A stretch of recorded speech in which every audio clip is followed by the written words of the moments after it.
Good morning, everybody. How are you?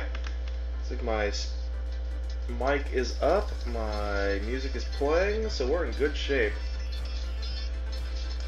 I was thinking about popping something over for Instagram, but like the last second I was like, we're good. We're good today. We'll Instagram it up tonight.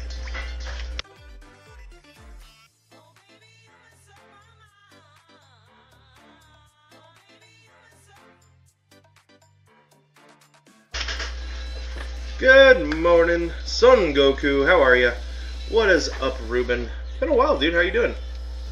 Iltrav, you are not first. You are third. Third is good, though.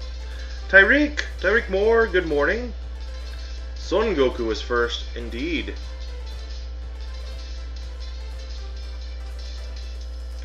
So, yeah, I decided we have nothing else to do, so might as well start working on the super attack of the AGL support unit, extreme AGL support unit, the Hypometal Rildo. His super attack is farmed using the GT event. So that's what we're doing today. We're going to see how many of these little guys we can farm up. That's actually where my curiosity lies.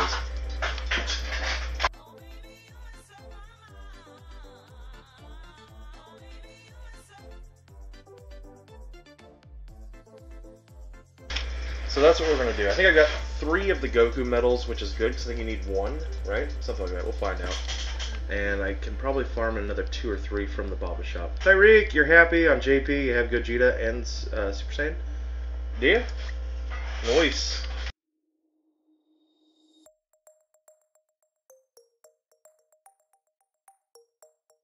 I finished up my Namekian Dragon Ball farming, my Purunga balls on over the weekend. So I was happy to get that finished. I did my wishes. Since I've got a new account, I grabbed orbs just because eventually I'll need them. I also did the awakening medals because eventually I'll, because I do need those to awaken all the cards that I have. And I also did, what was the other wish that I grabbed? Oh, the Kaias, and I already fed those all in. Let's see here. Do I play JP? Every so often, Ildrav. Every so often. I do have a JP account. I just don't get into it very much. I mean, come on, it's JP. Who really cares?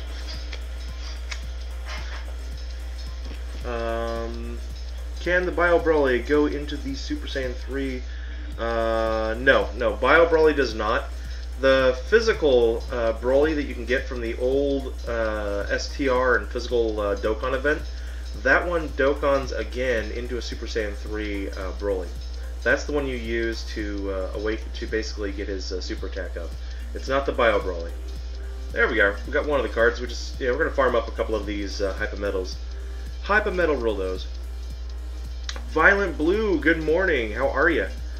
You can go on your second account. Hey Boone. So no, not Bio Broly, buddy, but here, I'll show you. I will show you. So let's see here. So we'll go this way with physical, and that's fine. Where are you? Where did that little rat bastard go? There he is. It's all the way at the bottom. Huh. So anyways, this is the card that feeds into the physicals, into the Super Saiyan 3 to raise the super attack. It's the free physical Broly that you can get from the old Broly event. And then he turns into a Super Saiyan Broly with the old Broly medals, and then from there he Dokkans again into this Super Saiyan 3 Broly. Just farm them up. It just takes time. And, we already had these already farmed and ready to go for a while, so it wasn't really a big deal for me just to get the 5 medals from the Super Saiyan, the 5 runs from the Super Saiyan 3 event, and then feed them, and I was good to go. So there you go. Alright, so we got one of the Hypometals. Hypometa. Fucked away. You're doing shit. Okay, I'm gonna train the Hypometa, the Meta Rildo that we just got. So I'm gonna train that. I don't know if I even have anything I can train with. I don't. Okay, that's fine. It won't take much. I just want to see what medals I need to get to awaken him. I know I need Trunks and Pan and Goku and other things, and I'm okay with the other things. I just need to know exact numbers. Let's see. It's kind of bullshit. I can't just awaken him and feed him.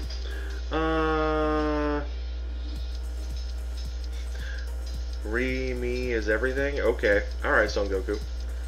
Good morning, Rapido. How are you, sir? Did you guys have fun with the podcast the other night? It was a lot of fun. We had a good time, I think. Yeah, it was cool having Blue in there. His first podcast with us. He's very excited. Alright, we do need the... Okay, so these are the Dr. Mew medals, and we need 5 of them. Okay, but those are farmable, I'm pretty sure. And only 1 of the Goku, so we have 4. So I have enough right now to awaken 4 of these little rat bastards. Good. I'm doing good. I'm doing good. Thank you for asking. And we also need to get up the Pans and the Trunkses and whatever this little doodah is right here. The Super Sigma. Interesting. Okay. So we have Sigma that we have to farm up. I'm going to feed those real quick. Your stay, but when PewDiePie uploads, you're gonna leave. You'll be back. Are you on the PewDiePie bandwagon there, Son Goku? Zon? All right. So that is that. Let's go ahead and start getting the grind going.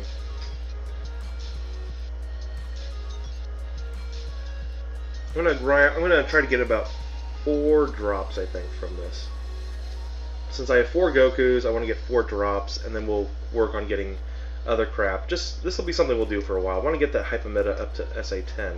It's kind of my early goal right now. Hey, Ascensions over on Twitch. What's up, Kenny? How you doing, buddy? Let's see here. Midav, 23. You're trying to start Dokkan by re-rolling a good character. You're aiming for the best one right now on global. Who should you get? Focus on the LR. Focus on the LR banner. In all honesty, try to get an LR Trunks, and if you're lucky, you might even pull one of the unfeatured LRs. You know, Broly, Gohan, Goku Black. There's also an LR. Or is that it? Oh, Majin Vegeta. I had a little bit of jalapeno oil on my finger, and I just rubbed my eye with it. Give me a second. Ah, shit, it hurts.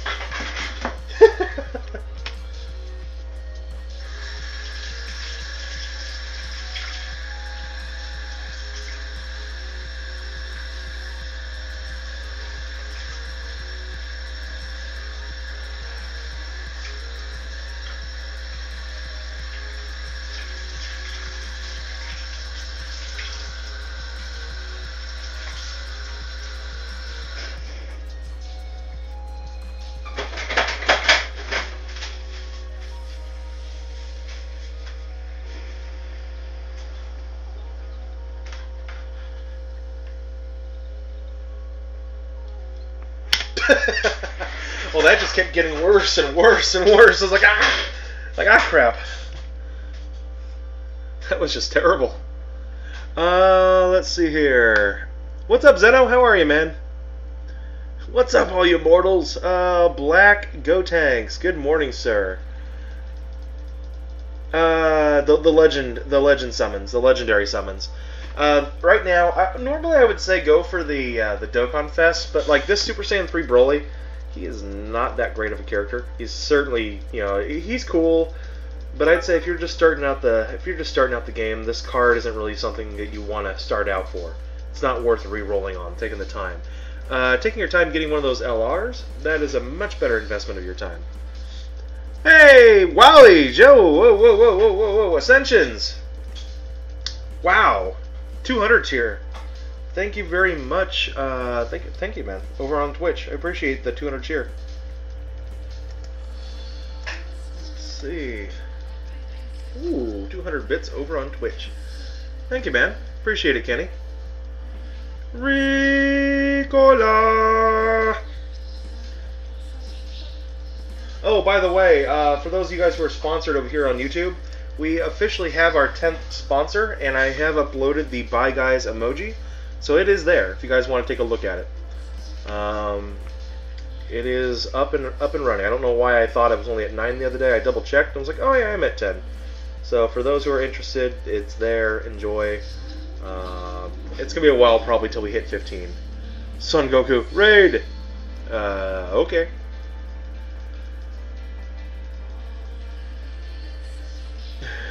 Yeah, the best mod Nate ever had. Yep, no problem at 23. That's my opinion. I mean, and here's the thing: if you were not re-rolling, I would say stick with the Dokkan Fest, just because it's a better use of your stones. You'll have a better chance of pulling decent cards. But if you are re-rolling, then it doesn't really matter what the odds are. You just keep going until you get what you're after. So yeah, just go for. I mean, LR Trunks is a good card to start off with. It really is.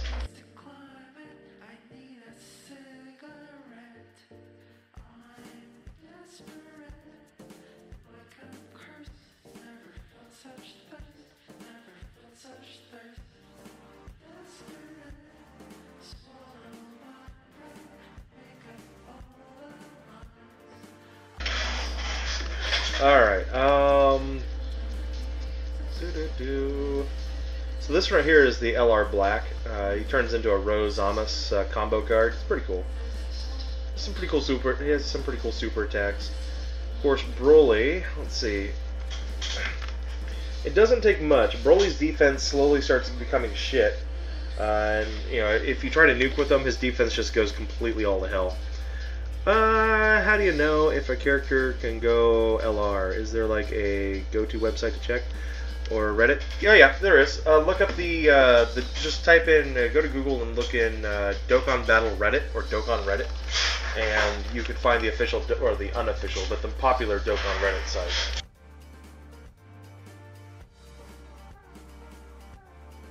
Now, yeah, if you look at the banner, they usually don't tell you which cards are the LRs, other than like that Trunks. That's an SSR Trunks, base form, all that kind of stuff.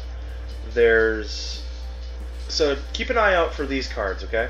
There's an Intelligence Super Saiyan SSR Gohan. He's wearing Piccolo's garb, and the camera angle's from below, and you're looking up at him, okay? So it's an Intelligence, so it's a purple type. There is a Tech Goku Black SSR. There's only one Tech Goku Black SSR in the entire game that you can pull from a banner. There is a physical base form Trunks holding his sword. That's the one that you see there. You can see that in Scouter. That one goes LR. There's an AGL Majin Vegeta. There's only one AGL Majin Vegeta in the game. And there's an STR base form Broly. There's only one STR base form Broly in the game. So those 5 are the current pullable LRs in the game. If you think you get one, then just take a screenshot of it and jump over to our Discord and ask. My Discord link, Kenny, can you pop the Discord link up real quick for him? Should just be under !Discord, I think. And yeah, join our Discord, and then if you think you've got one, then just ask. My guys will let you know. What's up, Black Super Saiyan? How you doing, man? Good morning. Real C, hello again, Nate. At school, so you stopped to say hi. Good morning, sir. Welcome, Real C. Thank you for dropping in just for a minute. I appreciate it, dude.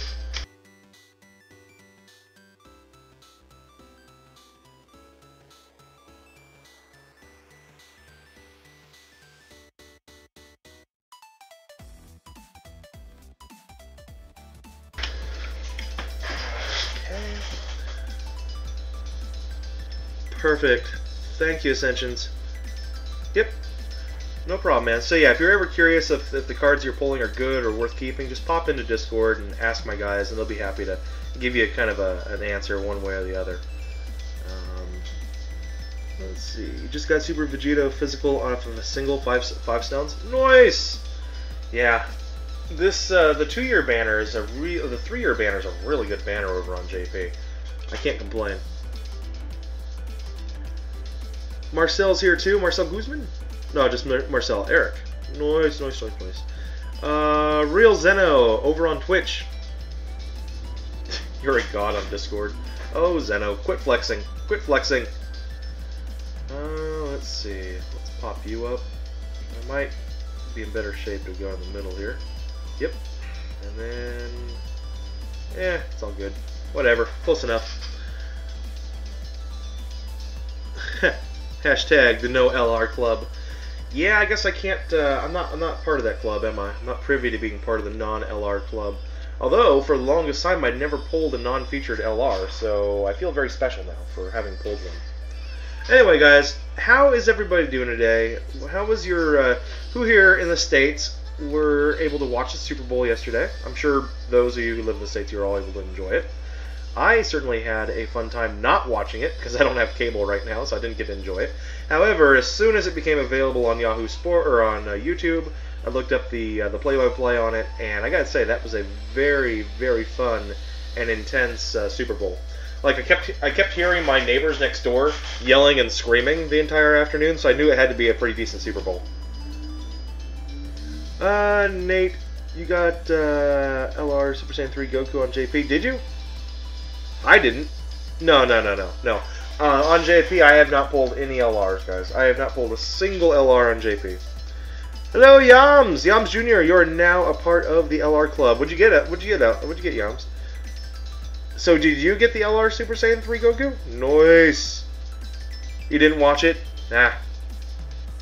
I hear it was pretty good. From what I saw, it looked like it was pretty good. Okay, we'll go with that one. That one. And, you know what? We're going to save those texts in case we need them. I don't think we're going to need them, though. Did I know that Illust has Rainbow LR Vegito? I did know that. Yeah, the rates for the LRs right now are pretty crazy. I mean, like, either you're going to get super lucky or you're just going to get screwed over in JP. But that's just the way it is sometimes. Nice. Keep up at it. Keep giving me those Rildos. You pulled him off of a ticket banner. Did you? Well, yeah. That's where he's available right now. Cool. Very cool. I ended up pulling a dupe Tapion. So I've got 2 Tapions now in my JP account that I can't do anything with. I mean, I'm not really building a tech team. I guess I could. I do have Gotenks, so I could build a tech team if I really wanted to, but I don't. He's critting 24/7. I bet he is. No, I bet he fucking is. That's awesome. Alright, let's go here. Let's throw in our Boo team. Let's swap it up, shall we? That'll work. You want Tapion? I don't know. Well, I mean, it's not the AGL Tapion, it's the Tech Tapion. Which I guess the Tech Tapion is better than the AGL. The AGL is just kind of, he's just cool, but he's not really meh. I don't know. Alright, so if I want to try to get that apple, what do we need? 2, 4, save a 4 if we can get up to it. That's going to be our goal. Corey in the house. The Corey in the house best anime? Ow. So, Mr. Thunder Cookie, the official Mr. Thunder Cookie, how are you, man? He has not pulled LR Trunks. Chances of pulling any LR other than LR Gohan and Broly. I would love to get a dupe of LR Gohan so I can start working on his shit. Like yesterday, guys, I finally finished up Caulifla, so she's done. She's Rainbow Starred. I have so many fucking Rainbow Star AGLs now. It's wonderful. So hashtag 37 strong. It's great. Really, it's special. It's special. Come on, give me a 4. Come on, baby, drop me a 4. Drop me a 4. Ah, 1 and 3 will work. I'll take it. 1 and 3. You're new to the stream. Hey, well, Majin Vegeta, welcome to the stream, bro. How are you? We're just grinding out today. Hanging out, grinding a little bit. Because there's nothing else for Nate to do. I'm the highest rank in the game, and so be it. Thunder Cookie, Nate, you're doing great. I'm glad you're doing great, Thunder Cookie. Behind the meme. You killed the meme. Jeez, always killing something.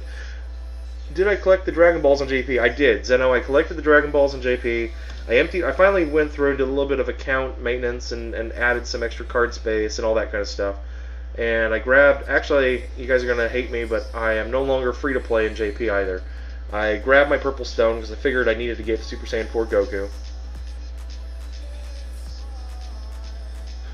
That rhymed, but Nano LR. I ended up grabbing the orbs on JP. I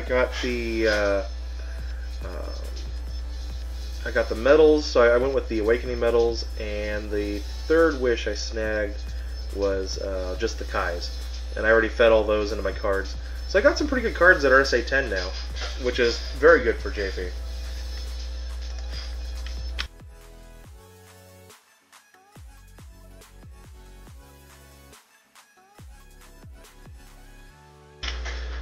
Alrighty. Xavier, no wonder you haven't been seeing your stuff lately. What the fuck? You know, Xavier, it's not your fault. YouTube does that. YouTube does that from time to time. They like to, for whatever reason, well, I mean, we know the reason. It makes perfect sense. But YouTube will unsub folks randomly just to make sure that you're not like a botted account, especially if you're a new viewer. It's called, a lot of us YouTubers, we see it as the great YouTube purge. So, like, I've had it really bad some days. Like, I'll be 20 up, and then like I'll log in that afternoon to do another stream, and I'll be like 18 subs down, and like they'll have purged like 20 people off. Nice crit, thank you, Son Goku. Yeah, it works out pretty well, huh? People say that the and people, I mean, you know, Blue Piccolo, Omnitoast, and Ning and Nate, all of them are non-believers. We spit on the non-believers. They all believe that the Extreme Intelligent team just sucks ass, and I laugh because it's an amazing team. The Purple Stone can do wonders. Yes. Well, that's why I decided to do the Purple Stone. For 50 bucks, might as well. So, and actually, it wasn't that hard to buy stones on JP. I was thinking it was going to be a little more difficult. I just had to acknowledge I was purchasing in a foreign Play store, and I was okay with that. And yeah, it's a little more expensive. I don't like that. But for now, I'm not buying any more stones on JP. It was a one-time gig. Your grind say Vicious Panda's grinding his Super Saiyan 4 Gogeta. You need 28 more medals to LR Go. So LR Gogeta is legit OP. I hear that. Son Goku, you were unsubbed when you first came back. Yeah. And that's just the way that YouTube does it. It's like they do purges very often. Like I noticed just the other night, we ended up with like 18 new subs during the live stream. Which, by the way, guys, I want to give out some huge shout-outs. There was a whole bunch of people on the live stream who really supported the channel. You guys subbed to us. That's huge. Thank you very much. I know a lot of you were coming from our guests, you know, from Ning and Nate's channel, from Omnitoast's channel. A lot of folks were repping from Blue Piccolo's channel. So I really appreciate, you know, those who popped in to say hi and to ask questions and participate and to watch. And we ended up with 18 subs. YouTube purged at least 3 of them from the channel, but and of course during the live broadcast, I generally don't acknowledge very much of what's going on in the chat, you know, just because we're trying to do a podcast. But this is my first stream since then, so I wanted to make sure I give you guys all the love and all the appreciation that I can. Hold on, guys.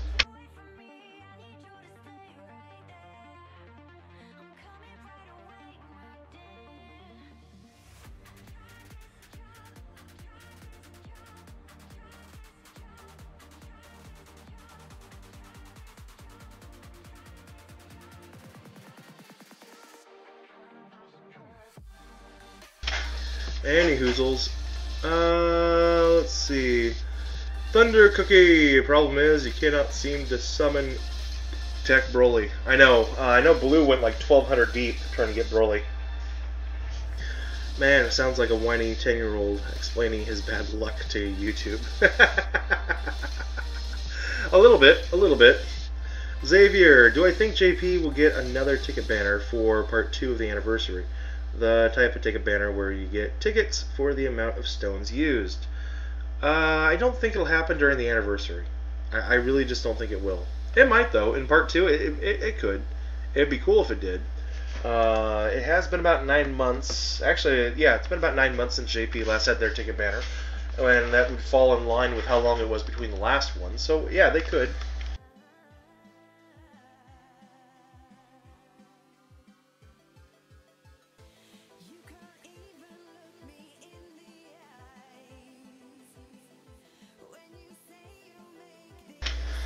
Okay, let's get that off, and we'll do that.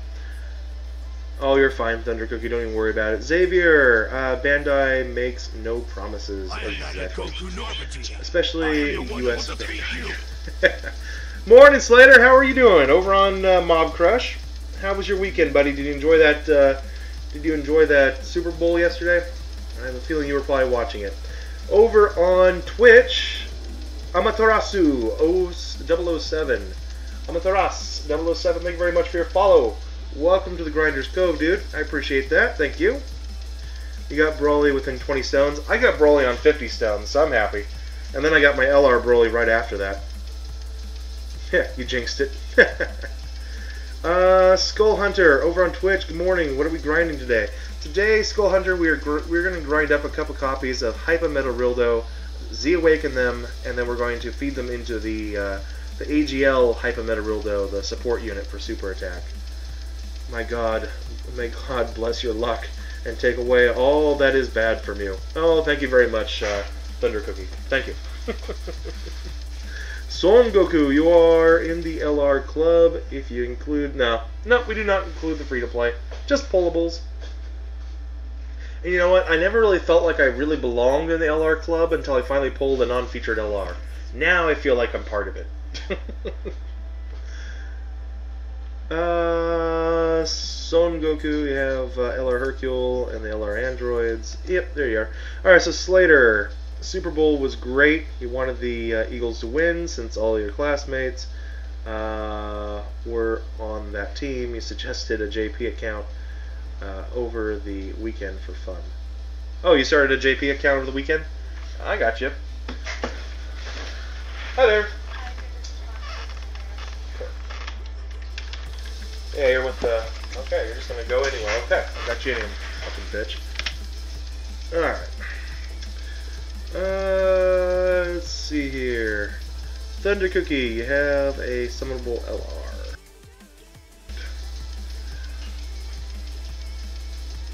You have a summonable LR, I guess you count. There you go. Alright, back down. How many do I have? Do I have 4 of the Rildos? Or do I only have... Let's go back here to... Okay, so I've got 5 Rildos now. Also, last night you were able to get LR Princess Trunks in 2 multis. You lost your shit, did you? Jesus! Jesus! Damn! That pisses me off. Like, here I am, trying my damnedest to try to pull one here and there, and it just ain't happening.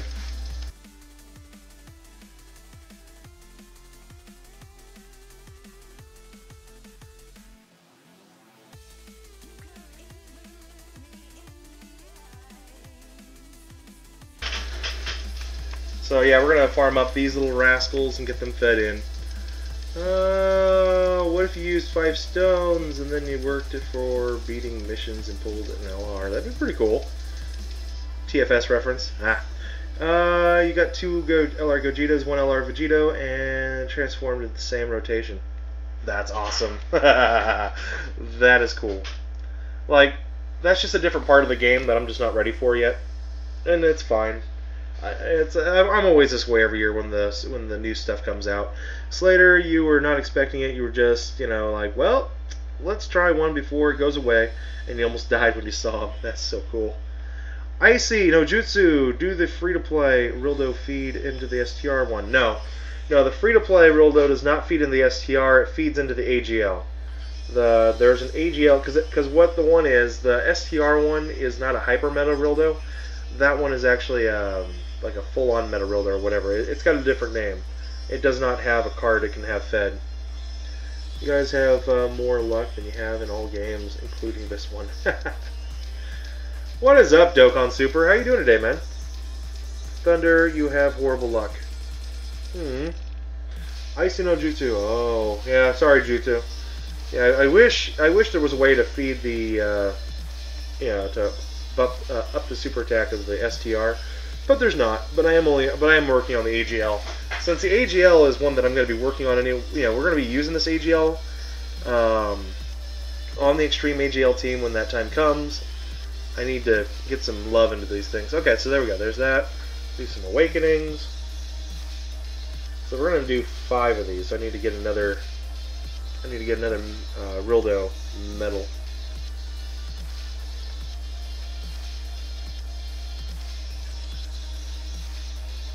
so let's see here. We all have bad luck days, days and the rain. Yep. Also started the Dissidia Final Fantasy Mobile. Did you? Started playing Final Fantasy? And that game has the most generous reroll mechanic. Does it? I mean, I don't know, Slater. If you ever have the chance, listen to the last podcast that we had, because we were trying to discuss like what could they do for for Dokkan to kind of help improve it at this point, and kind of the thing I was trying to the point I was trying to hammer in was Dokkan Battle is a very old game as far as mobile games are concerned. It's been 3 years. It has not been really updated much in the last 3 years. Mobile games have taken games from this generation and they've looked at what worked and what didn't work and what do fans really want and what do they do in the game to make things easier for us.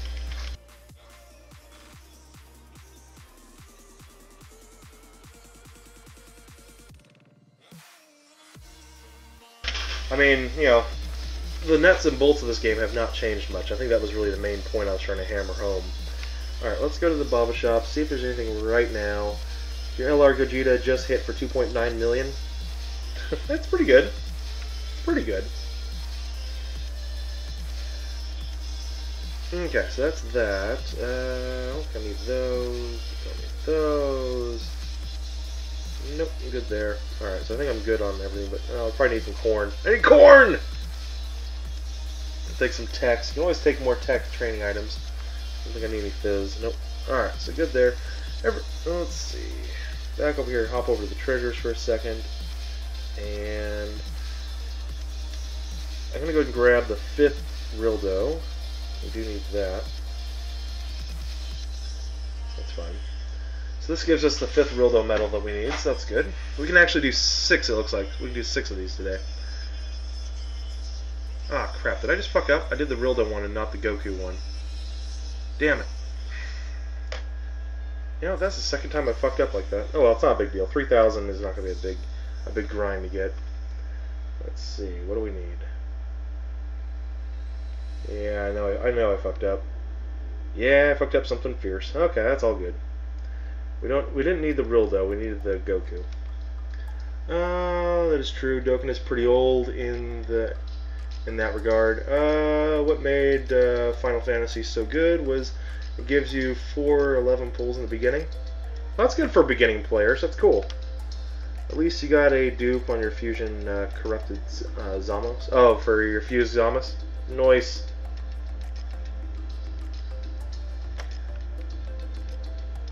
Yeah, I'm at 73%. Yeah, the Tech Zamos is actually really cool. It's a pretty good card. I like it. Alright, so there's that. Now we got 4 of them ready. So let's see if we can get all 5 to feed today. That would be a pretty good run. We need 35 of the Trunks medals, 35 of the Pan medals, and 35 and 25. Okay. Let's get started. What do you got for me, Boo? What do we got over here? What, Blue? Hey, Blue. You're at work at the moment. Can't really troll you this stream. Oh, good. Don't worry, Blue. I don't need you to troll me. I'm doing a good enough job as is. How you doing, man? Let's see here, Blue. He came to you saying that Super Saiyan 3 Broly within 20 stones. Oh, come on, guys. There's no need for us to troll Blue that hard. I guess we could. Congrats on LR Trunks dupes. Oh, really? Nice.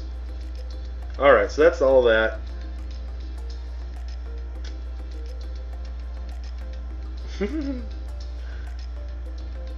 Dokkan Super Hush Child, you are misguided. Shh, hush. Alright, let's see, we need. There we are. So we don't need the Gokus, but we do need the Trunks, and we do need the Pan. And okay, so actually we need that medal. So we need the medal at the end. So let's go and do stage 10. We'll need. We already have 1 set, so we have 4 left that we need. We need 20 of these. Okay. That's... Alright. Alright, fine, whatever. Let's just get this done. Black Super Saiyan at work, but this is National Sick Day. Is it? Oh, right after Super Bowl? Gotcha. That makes sense. Makes perfect sense. You're so low on training items, but your LRs are both level 146. That's nice.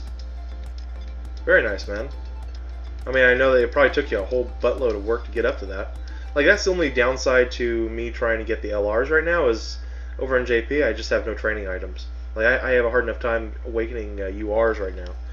Xavier, is it just you, or is it weird that the card art in the game are amazing, but then the start screen always has, like, you know, cheap-looking art, at least comparison to the...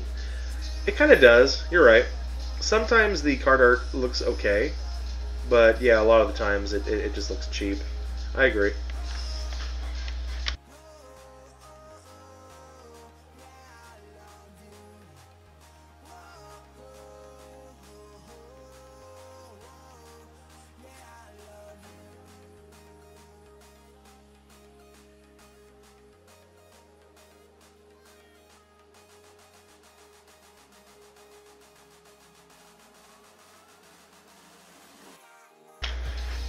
Okay. Let's see. Xavier Torres, did that one already. Xavier, no, they're all dope to me. Nah. I mean, that's the thing. I don't really have much of an expectation when it comes to card art. I kind of look at it and just be like, okay, yeah, it looks good. It works. You know, if it works, it works. If it doesn't work, it doesn't work. That's always been how I kind of look at it.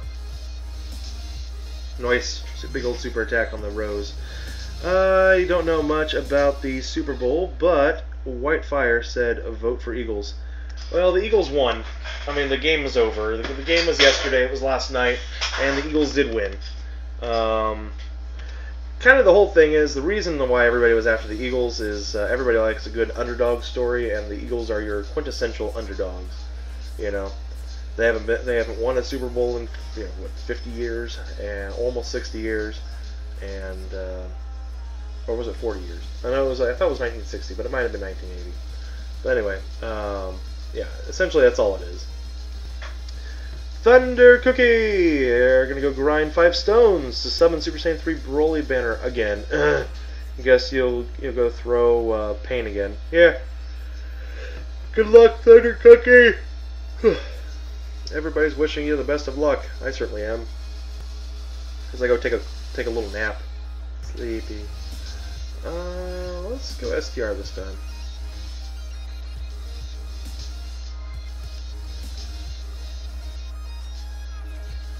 There we are. Let's just see what we can grind up today.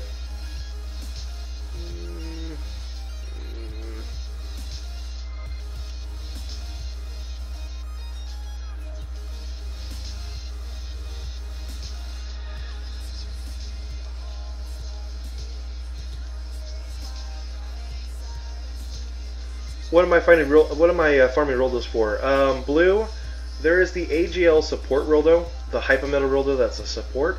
I am grinding up whatever I can right now. I think you can get up to, because I had 4 of the Goku medals already in my account, and I think I can get an additional 2 more from the Baba shop. So that means I can get 6 of those Rildos Dokkan this time around. Since you are limited to how many cards you can actually Dokkan based off of the the medals that you can get from the Baba shop, it's better just to get done what you can while you can, and then the next time it comes around, try to finish it up, kind of thing. So I just want to get his super attack up as much as I can without having to burn Kai's. That's always my goal.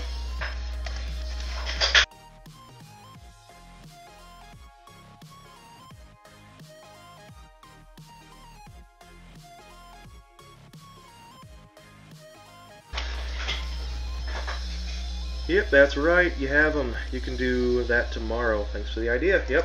Yeah, I know. It's like for you and I here on Global, it's kind of like, well, we got to find something to do because there's not much else to do in the game. Oh, look at that, Blue. Oh, look at how that just teams together. And then Broly just does that. And then the other Broly just does that. And then Cell just kind of does that on the side. You're sick? Are you? Are you really sick, Son Goku? Are you really, really, really sick? Hey, Jag, what's up, brother? Jaguar, if you wanted to, you can check out the new emoji. I do have the Bye Guys emoji up and running, man.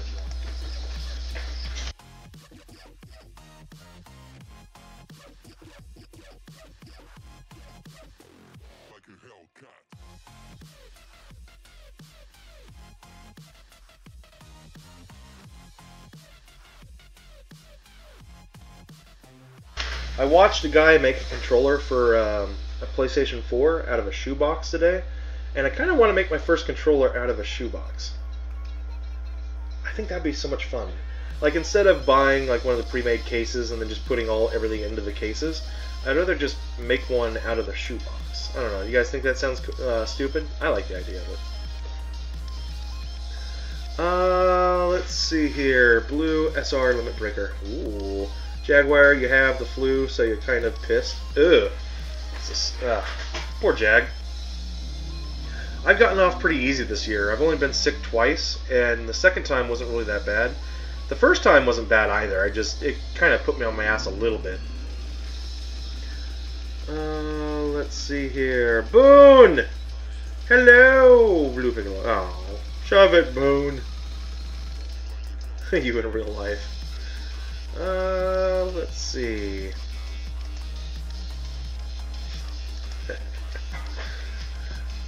There's that. We'll start it off by throwing that out. And you know what? Because I do need to get 3,000 for the Goku medal, so I can get another one of these going. So that's the thing. I need to get one more Goku medal, so then I'll be able to feed 5 in for super attacks, and then I can work on the 6th one another time, I guess. Because I want to get 6 done. So if I get 6 done, then I only have to do 3 the next time it comes out. And that's kind of the whole idea. Oh, thanks. Thanks, Boone. I appreciate it.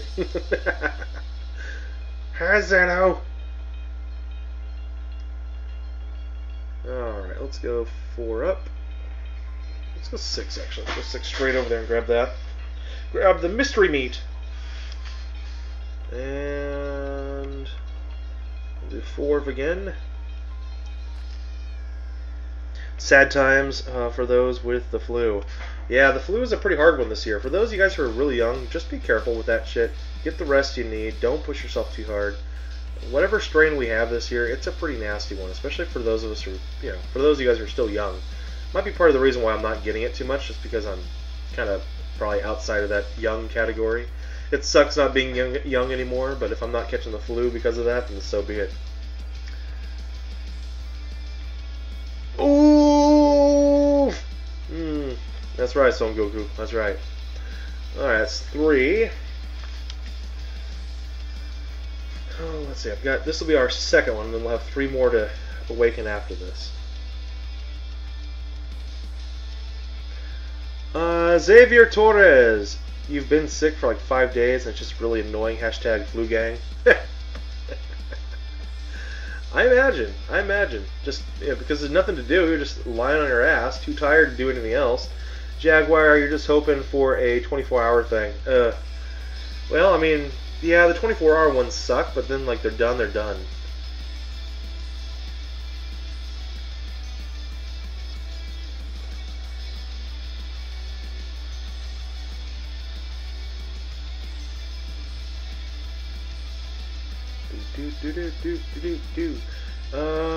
Let's see. I can get that one if I get a 3. I get 2 and 1. Let's go that route.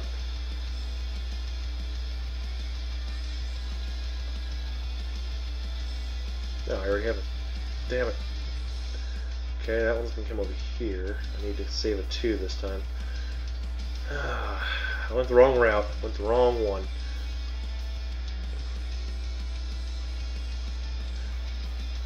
Ooh, Zeno has an idea for your blue. It's a Zeno idea, so you know it's gonna be a good one.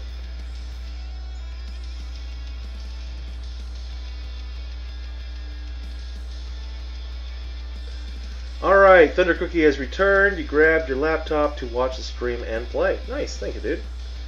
It's always good when you guys are playing right alongside.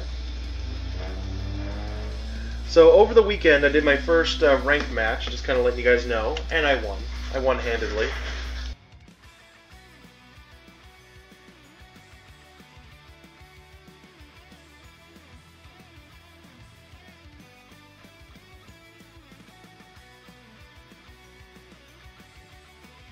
Yeah, I did my first ranked match over the weekend, and I won handedly.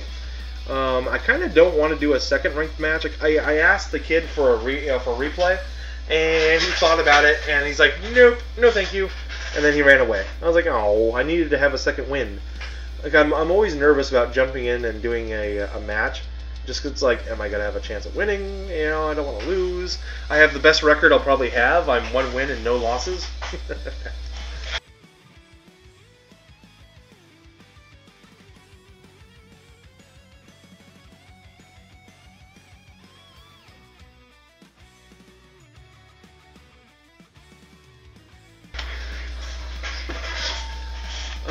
Xavier Torres, like, it blew your nose and got a lot out, and you can breathe, and a couple of minutes later you have to do it all over again. Well, that's part about being sick, bro. That's just, that's what sick is all about. Sorry.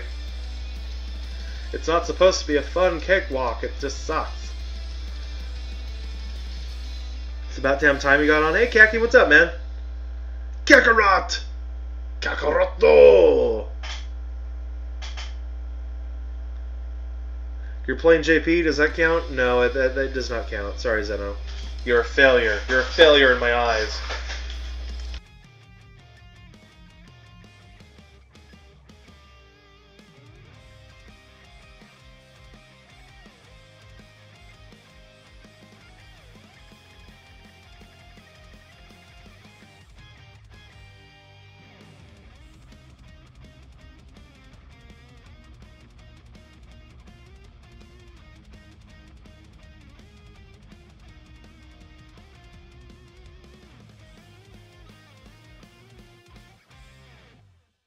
Alright, 3 more to go, guys. 3 more to go. Dragon Flutter, you need help building a team. Alright. Alright, Flutter, what kind of team you're trying to build? You're just playing Destiny 2, so, you know, so much fun. Ah. Really? I hear Destiny 2 was the one that sucked. Like, Destiny was the good one, but Destiny 2 is the one that sucks. I don't know. Maybe I got that mixed up. I don't play it, so I don't know. Dragon Flutter, somehow help me in Discord. Somebody will help you in Discord, dude. Don't worry. Post your team in there and then say I need help, and somebody will help you. If they, you know, if they so choose to. Let's see. I'll get 2. I'll use this 2. I have a 3 straight off the bat. You know what? No, I'm gonna do 1 and 2. 1 and 2 works. Or yeah, 1 and 2. 1. So I'll see what that is. Oh wow, wow! Fuck you, game. Kakarot, to know someone is having a good time other than you. Oh, it's always good to know somebody's having a good time other than you. That's so selfless of you, man. So selfless. That's good of you.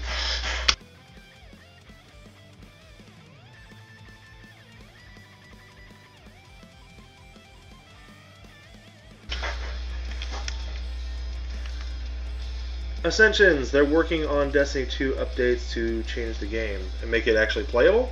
That'd be nice. Kakarot, you've been grinding hours of the game, have you? You like the story? Ah, okay. I mean, like I said, I don't know what I'm talking about, so I'm just gonna walk away.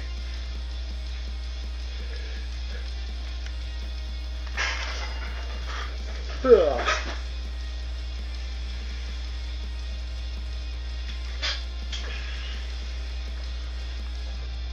Okay, let's see here.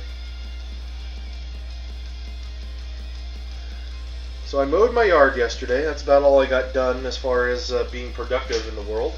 And it took me fucking forever. A full half acre of mowing is never fun. Let's see. Thunder Cookie. When you link Super Saiyan 3 Angel Tech Goku with Super Saiyan 4 Goku, and they suck.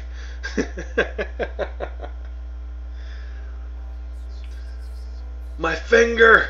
What about your finger, Goku? Kakarot, is your Gohan LR yet?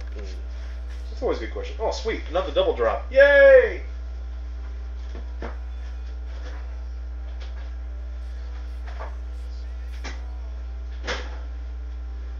This morning's stream is brought to you by Arizona Iced Tea. Today's tea from Arizona Iced Tea is green tea from Arizona Tea. Not peace tea, just old-fashioned Arizona green tea with ginseng and honey. Ah, that there is a good crack of the can right there.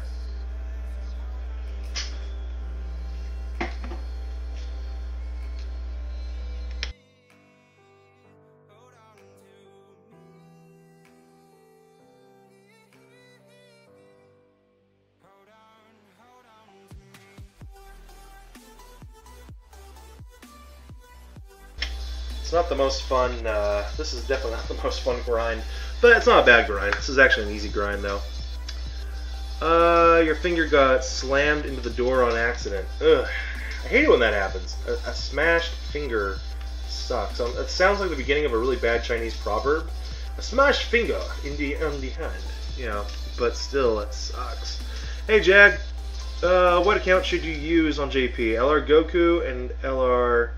Goku Black or LR Broly and LR Vegito? Probably LR Broly and LR Vegito. In all honesty, I think that might give you more play, especially when like World Tournament comes and shit. Like, cause I'm always looking at what's the most you can do in this game, and I still feel like Broly is just so the quintessential man, if you will.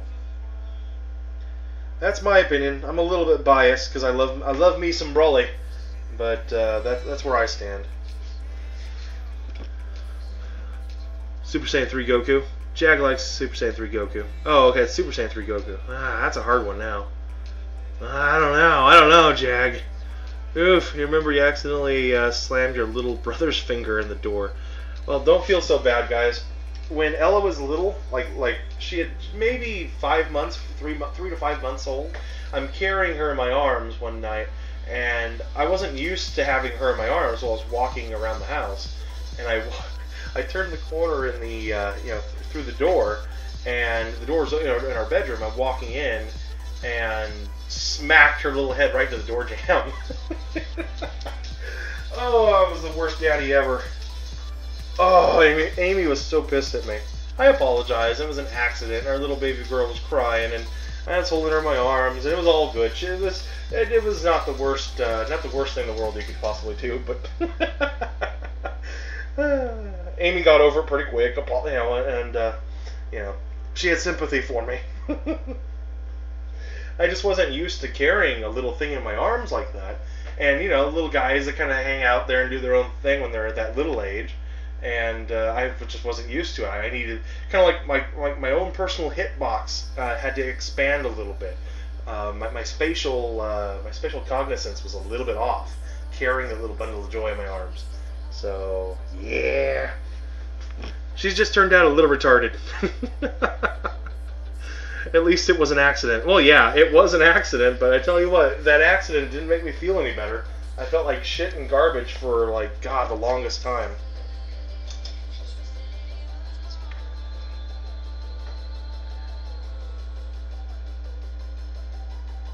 I swear, it's like, I don't know. I don't want to be stereotypical and throw everybody into a box, but I swear it's like watching Amy, being a mother was so natural for her, right? All the little things, and I mean, granted, she was a preschool teacher for 10 years, so she probably had enough hands-on experience with kids, and all that stuff was natural. I really enjoyed being a dad. I wanted to be a dad, but for me, there was a learning curve. It wasn't the most natural thing in the world for me, and I've noticed that with a lot of guys. It's like, I remember when I was going through my paternity leave, because she had maternity leave, and then I got 6 weeks of paternity leave afterwards, so we kind of spread that out. So that for the first 6 months, Ella had one of us staying at home with her, which was very nice. And it took me a little while to kind of get used to the fact that she'd wake up in the morning and she'd be hungry. Well, she would start to get exploring too, which is great.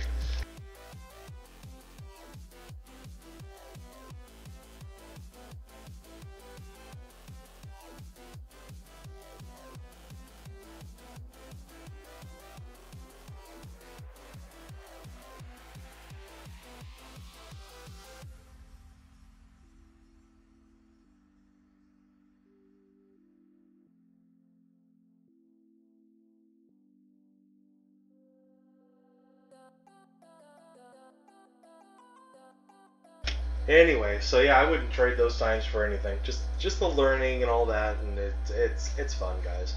As many of you get older and you wander into that land of fatherhood, don't be embarrassed if you don't know what you're doing, because trust me, it's not as easy for guys. I don't think.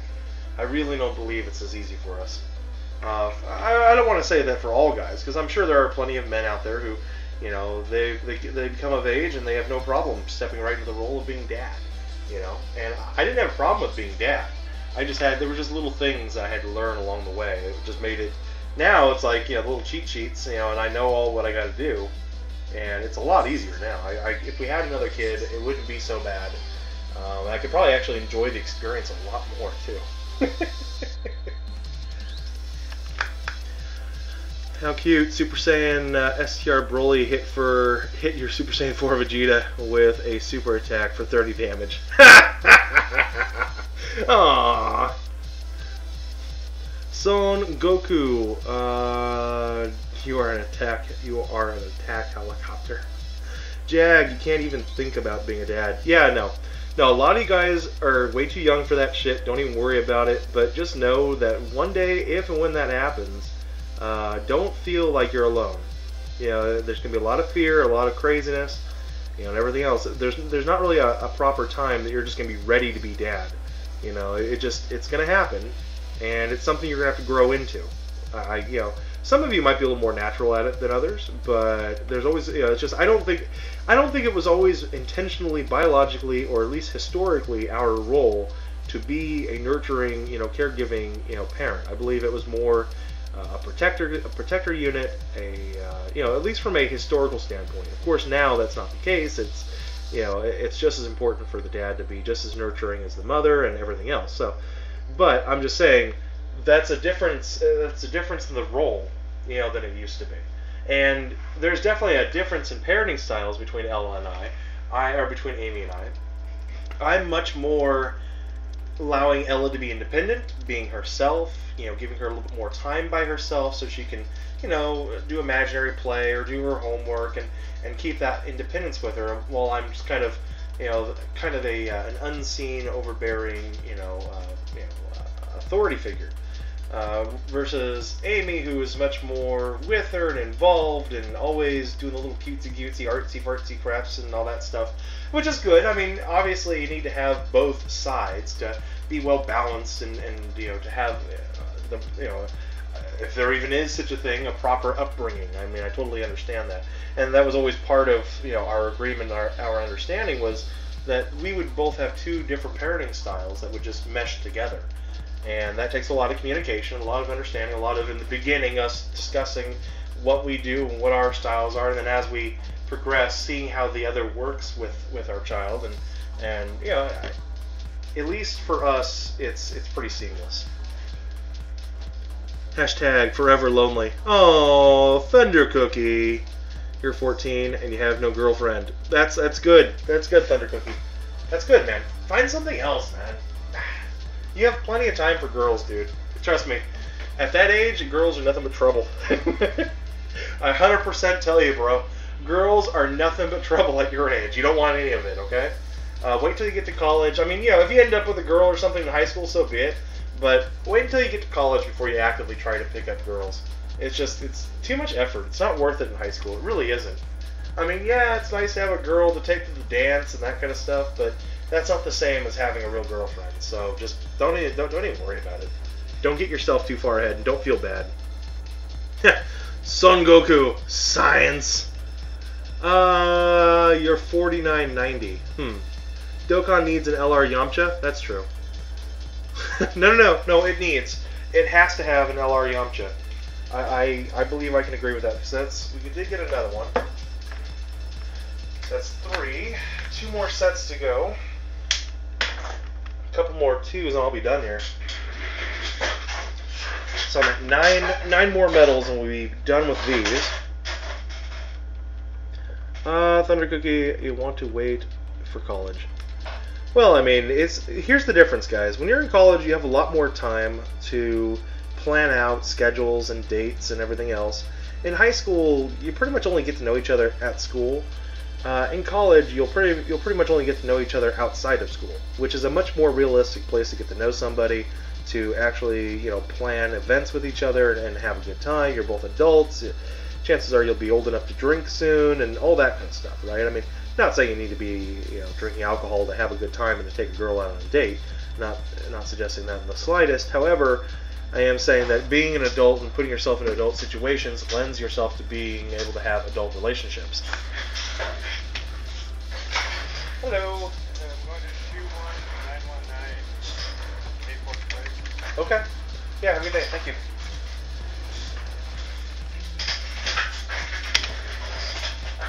Alright.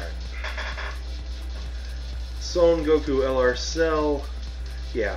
There you go, Thunder Cookie. That's I mean, don't even worry about it. My personal life experiences, remember man, I'm like 15 years ahead of you. Well, I'm actually 17 years ahead of you.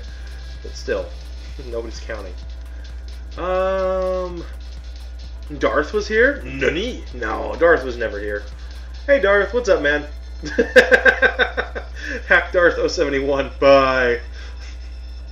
Okay, well, bye. Thunder Cookie going to get the pussy in college. Thunder Cookie, all you need to do is just work on being yourself in high school, and just not even worry about picking up girls. Just be yourself, be friendly, be outgoing. Be friendly is a big one. Being friendly, being outgoing. A lot of girls will just come by and they will just talk with you. And trust me, girls in high school like guys who are willing just to talk. Yeah, there's always a fear of being stuck perpetually in the friend zone. But if you're okay with not having to have a girlfriend all the time, and you're just using it as a way for you to become social and to get to know the girls of the people of the opposite sex, then it doesn't really matter if you're in the friend zone or not. That way, when you do get to college, you'll know how to walk up to somebody at the coffee shop next to your social lit class and just strike up a conversation and impress her, and she'll think, wow, there's actually something going on in that brain of his. And you'll actually be able to start relationships. Sweet titties and chicken! We got 3 of them! Ha ha! You can easily see them locking them behind summons, though. What are we talking about? Yep, no problem, Thunder Cookie. I'll leave you alone. With the new LR Dokkan Fest units, you really hope Super Saiyan 4 Gogeta and LR Beerus are free. Well, here's the thing, though. There's no guarantee that they'll even turn them into LRs, bro. They may never even do it. Oh, yeah, you do? TL, you like the new Bye Guys emoji? Yeah, we got it. Yeah, I finally realized we had 10 sponsors, so I was like, oh, okay, we'll put the LR, we'll put the Bye Guys in there.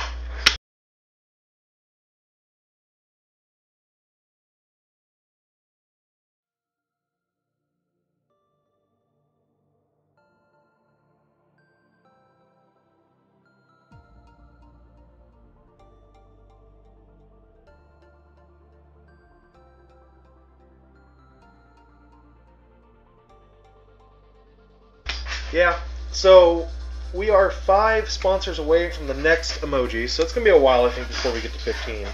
I'm in no big hurry to get to 15. But, what would you guys like to see for the next emoji? What kind of emoji would you guys like? We might get that emote sooner than we realize. TL being naughty. No. Just me, no girl wants a teenage Arabian boy with a beard. Hold on a second, guys.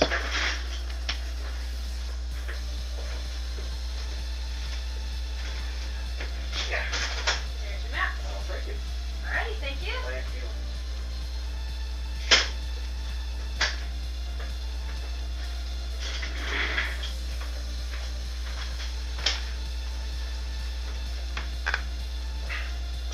Hi again. Hey there. Right to the top, Tony Ford. Have a good day. Thank you. Thank you again.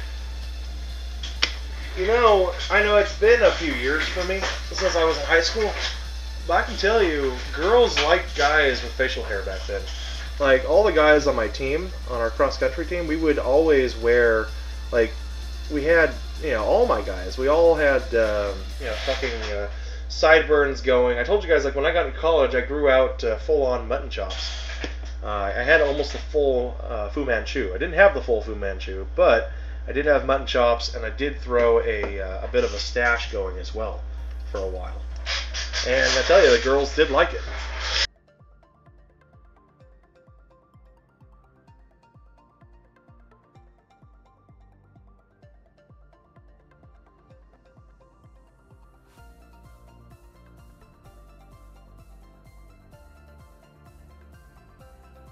But again, every girl is different and everything else. Let's see. Who would win? 10,000 people who like rice or one little boy? Probably the little boy. It's all about how you think of yourself, bro. Kakarot, can you add custom emojis on Discord? Yeah, Kak, the guys wanted to have the emotes over on Discord, and I couldn't figure out how to do it, but I don't think I can do it from my phone. I probably have to do it from the desktop. I could do it today if I wanted to. A nani emoji. Oh, you guys want to do a nani emoji? So, nani! We got to figure out something. Who would you guys use for the nani? Would you guys have? I don't know. I don't know if a nani would really work or not, other than just typing out the words. You want Discord to have its own emojis? Oh, well, the guys were wanting the ones that we have here in YouTube, so they wouldn't have to pay for them. You're finally ready to summon, are you?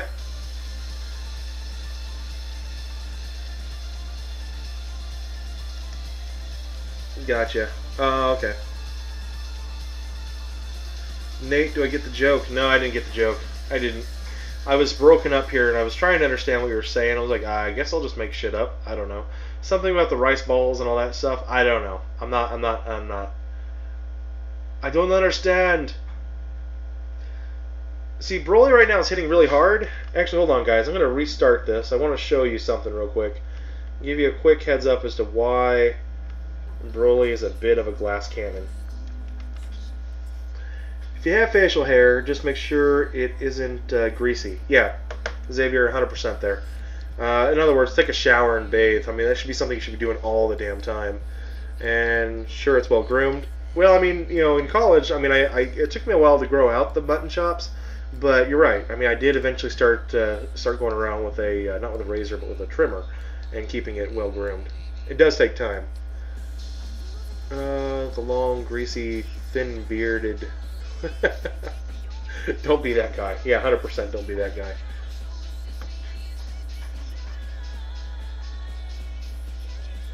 Ah, I missed it.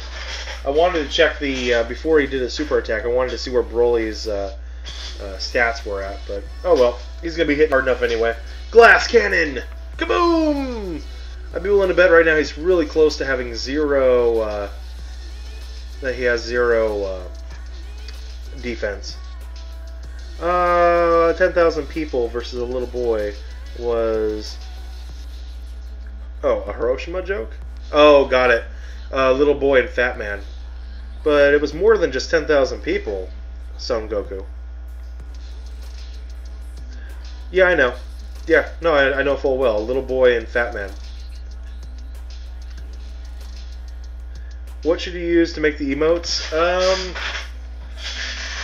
Well, you can use Photoshop if you want, but basically all you're doing when you guys are doing an emote, you want to make sure that you get a PNG. Keep them as a PNG, and I think 72 by 72 should be the canvas size. So, and it's going to look really crappy and blocky when you're actually looking at it 100%. But when it's shrunk down, it looks really good. It looks fine. It'll look clean.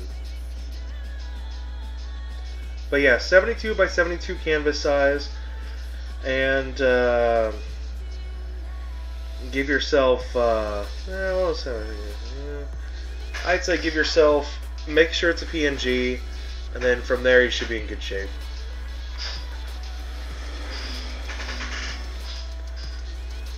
Xavier, Nate, you want LR Gogeta to reroll with Hella SSRs? No, I'm good, bro.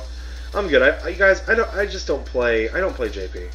I mean, you guys gotta remember, this is not the first time that good shit's ever come out on JP, and people have, Nate, I've got really good accounts. If you want a good account so you can play with it, nah, it just doesn't interest me.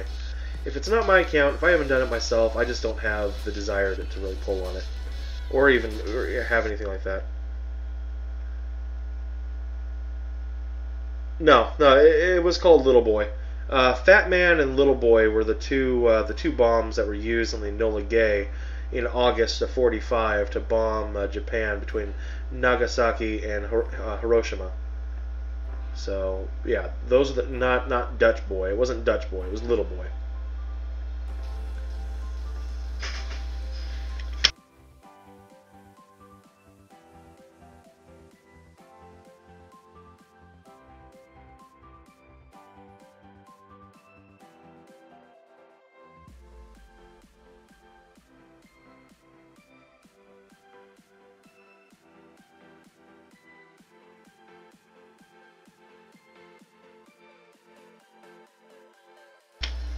In fact, I'm trying to remember which one was which, because both the atomic bombs used in Japan to end the war were both prototype bombs. One was a bomb that was surrounded by basically had the reactor material in the center of the bomb, and then spherically around it were charges designed to basically compression charges designed to explode, put explosions out from the outside in, and to create the chain reaction required to smash the two fission materials together. The other bomb was actually a gun-style bomb, where within the bomb, as it dropped to a certain altitude, it would fire the proton at another proton, smashing at a certain distance. But they were the same, same concept. It's just two different ways of going about the fission. So that was always a fun part of the explosions. You have to go, guys. Alright, see you later, Thunder Cookie. You need to leave the stream because of a stupid sonnet you have to write for language class. Oh, that's good, dude. Don't ever skimp on your poetry, bro. Poetry's fun. Poetry is a way for you to play with words and actually own words. That's, in all honesty, I mean, it sucks having to read poetry and have to be forced to write it, but it is fun if you actually know what you're doing. Keep grinding. Oh, I am. See you later, bro. What is up, Joe Lenny? Over on Twitch. How are you, man? Sweet. That might do it. That might give us the 20 that we need. I think that's going to get us close. I think we're going to be one off. I think we're at 19 or 18, one or the other. 146,000 or less were killed in the bombing on Hiroshima. Well, that was the initial impact. That was the initial death toll. That wasn't the overall. The fallout death and the starvation toll, the radiation sickness, those who succumbed from the actual burns, of course the mutations that happened after that. Oh yeah, there was a lot that happened. What is up, Almighty Parker? How are you, bro? Let's go and get these into them. Give you that one. There you go. Alright, so that gave us 18. So yeah, we still need 2 more we need to get. Okay. That's good. 2 more. That's fine. I'm cool with that.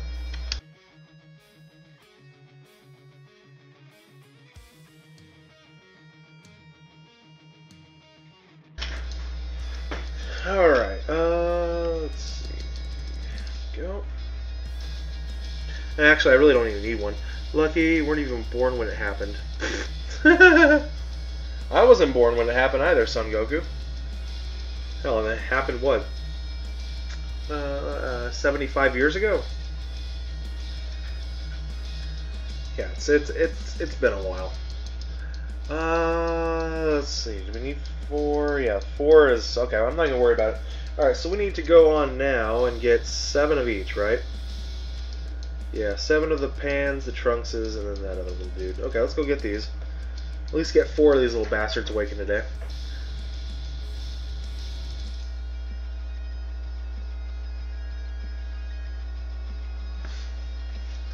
Yeah, 1945. I know it was 1945, but that was 77 or 73 years ago. All right, fine, whatever. 73 years ago.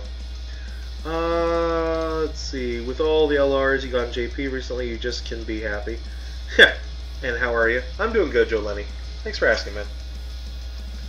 Alright. Who can grind up first? I guess we could grind... Let's see. Let's do Pan, right? No, we'll do Trunks first. We'll do Trunks first. So, stage 3. If I'm not mistaken, can't you also get the Trunks medals to drop from the stage itself, like through the medals? Your grandpa was there. Yeah. You know, there was actually there's a famous story when the bomb first dropped. There was a young schoolgirl.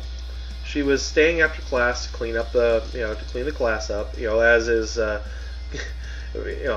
kind of stereotypical, but it's true. She was after class cleaning the class up. She was down in the basement of her school cleaning, and when she heard a crack and a bang, and she was able to look out through the basement window, and the atomic bomb that was dropped on Hiroshima dropped right on top of her school. Like, literally, she was the epicenter. She was ground zero. Now, the thing you guys need to know about, when the atomic bomb went off, it was dropped and it was detonated at about, I think, 200 feet in the air. So it wasn't like it hit the ground and then exploded. All right, it was detonated at about 200 feet in the air. Now, the reason for that was so that all the energy of the blast would basically knock everything over. Instead of digging a hole, instead of digging a crater, which is kind of what you think these bombs are going to do, the atomic bomb itself was designed just to completely destroy everything on ground level. Now, she was only a few feet down below, and she ended up surviving the blast because she was underground and not very far. She was just in the basement. But she was able to look out through the window, and since the school had radio equipment in the basement, she was actually the one who was the first caller. She was the one who gave the she was the only one who was able to call out and say, "We've just been hit." And the people on the other end of the radio were saying, "Well, how many bombs did the Americans use?" And she said there was just one big explosion. And for a while they didn't believe her. She swore up and down there was only one explosion. She left the basement and went out into the school to find that the school was gone, and that her classmates who were upstairs in the class cleaning the class, that they were gone. But on the wall that remained, there was just the shadows of her classmates, which was one of the more morbid things of it. When the atomic blast goes off, it creates kind of an X-ray effect or an X-ray pattern. And what that does, it burns a negative of yourself. It's kind of a death shadow.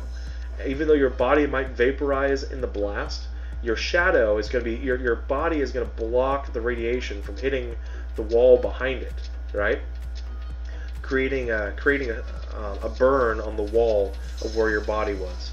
And so she was able to she found all of her classmates, but all she found were their shoes, and she found their shadows on the wall. And that was all over Nagasaki and Hiroshima, same thing. So yeah, it's scary and it's horrifying. But yeah, she was the only one to survive at the epicenter. You love your LR Super Vegito. Now you just need a Super Saiyan 3 Bardock to have a good team for your Super Saiyan 3 Goku. Noise. Hold on, guys.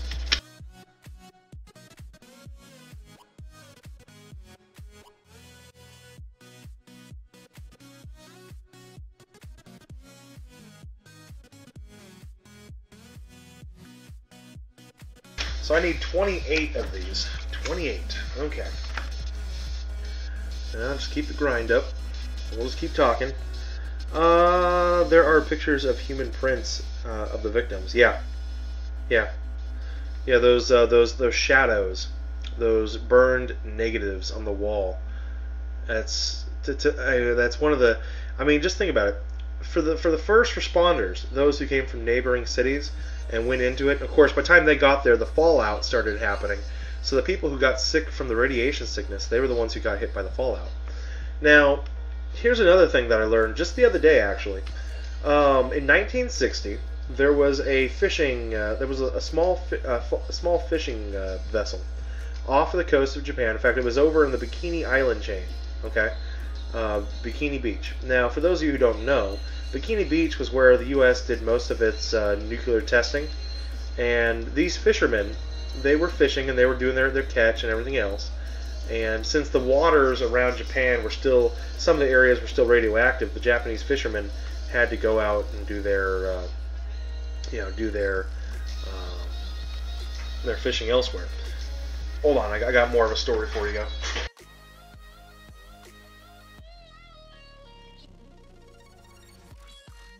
So the fishermen, they saw one of these American nuclear tests happening not too far away from them, and it was a big, one of the big explosions. And by 1960, guys, we're no longer dealing with the crappy, crude, having to use TNT to detonate the nuclear device, type atomic warfare. We're into full-on fusion warfare at this time. Difference between fusion and fission. Fission is the weaker form of the atomic forces. Fusion is actually the power that you see inside the sun. It's when you're taking two hydrogen atoms and you're smashing them together and you're creating helium. To do that, uses a lot more force, but it unleashes a lot more force in the process, a shit ton more force. That's actually what Einstein was talking about when he was explaining E equals mc squared. That if you were to convert matter into energy, the energy released is huge compared to the matter that you're using it from. And that's what fusion does. Fission is kind of the crappy byproduct of fusion. So anyway, we were using fusion, the hydrogen bomb, the H bomb. We were testing those in the waters in the Pacific. We did that for a number of years, and that's how we have all of our data on how these different bombs and shit, how they work.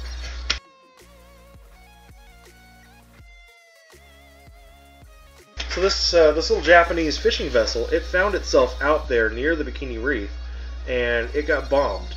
Now they didn't get bombed directly. They got caught up in the fallout.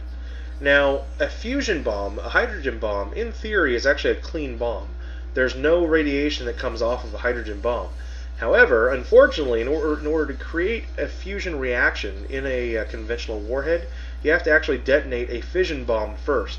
The fission bomb is what creates the fusion bomb. And that's why if you guys ever hear scientists, they talk about cold fusion. Cold fusion is creating a fusion explosion without having to have a fission nuclear reaction to start it. It's a clean bomb, okay? So, in other words, there's no radiation that comes off of a fusion, but the radiation from the bomb actually comes from the atomic bomb that's detonated and then spread from the explosion of the fusion bomb. So these guys were caught up in the fissions, the fallout from the fission explosion, and they get horribly sick. And they talk about how it tastes, because they actually tasted it as the ash is falling from the sky like snow. They reach out and they touch it, they taste it. They don't know what it is, and they don't realize that they're tasting nuclear fallout. And they're saying, "Oh yeah, it tasted kind of like copper. It was a really bad taste. It contaminated our food. It contaminated the fish." And by the time they got back to Japan, they were sick and diseased, and they'd only been at sea for 2 days in contamination, but they'd all suffered and they all perished from radiation sickness and poisoning. So that sucked. But the thing about it, guys, is that this was 1964, I believe. That 2 months later, Godzilla was released in Japan.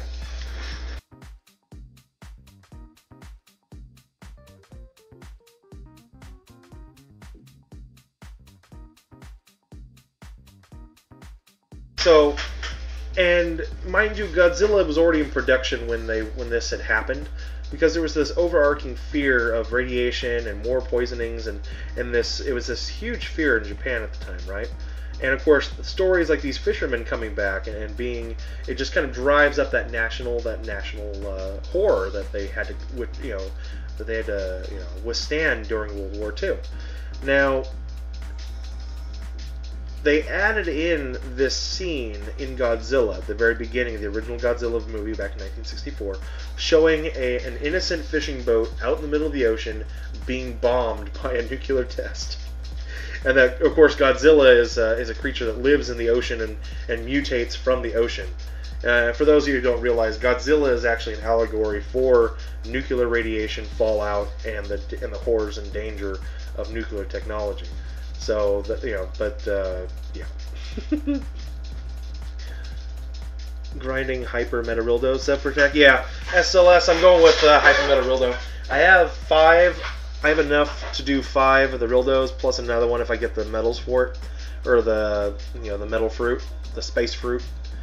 There's a Godzilla anime movie on Netflix. Yeah, I know. Here's the difference though, guys. Godzilla started off as this kind of cathartic experience. Godzilla never could have taken off anywhere else except Japan, because Japan as a nation had this they were pushed into submission because of the fear of nuclear warfare. Okay, only country ever to experience really the huge side effects and the horrors of nuclear warfare is Japan, and it ingrained itself in the national psyche of the Japanese. From 1945 until 1980, that range, the Japanese were just horribly fearful of nuclear radiation, contamination, and explosions. Godzilla is a monster. Is a monster beast. A mutated creation of man's playing around with the powers of God. Right? Well, Godzilla is also a representation of the power and the evil of nuclear energy on itself. He is the monster that wreaks your house, that destroys your cities, and levels everything without any care or shame or anything else.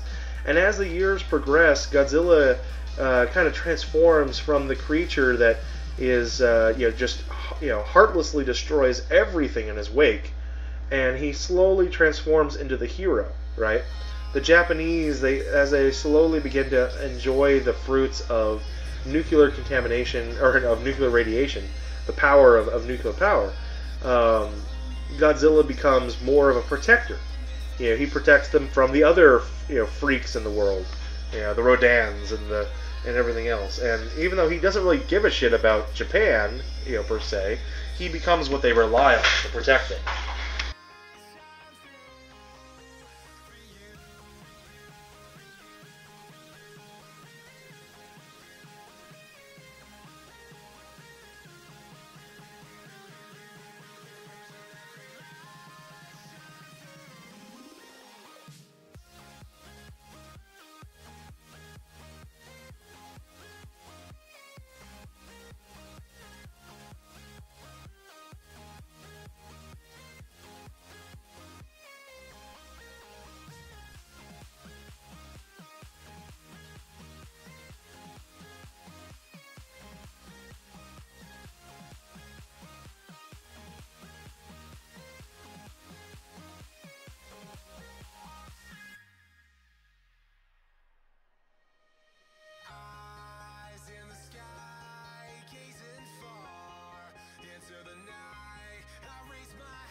Okay.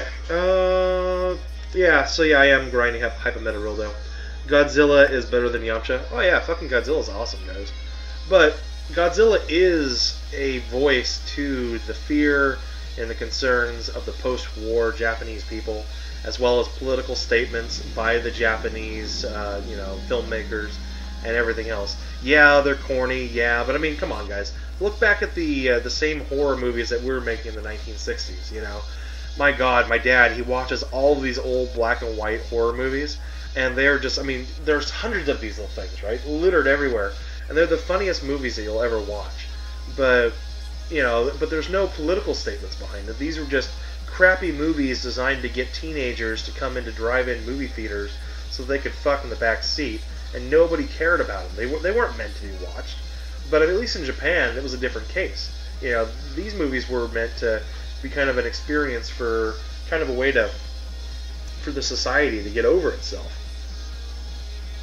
So, yeah, I mean, you know, it's just a different time. Corny movie making was just part of the modern or the modern movie making industry. Oh, I wanted to grab that one. Oh well. All right. Enough of the Japanese. Enough of that bullshit.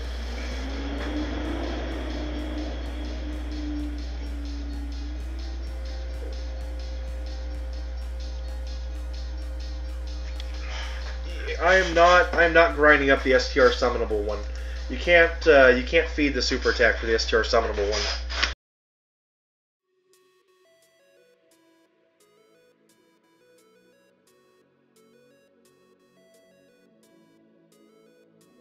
Yeah, I still have some grinding up the AGL.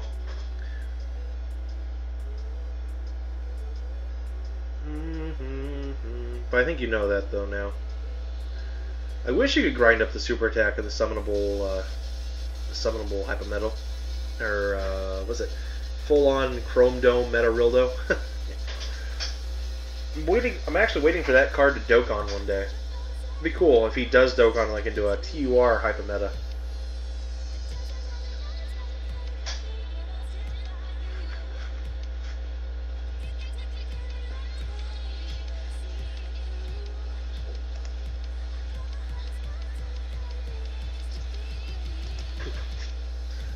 Alright. Let's see. Godzilla better than Yamcha? Of course. I think that just kind of goes without saying.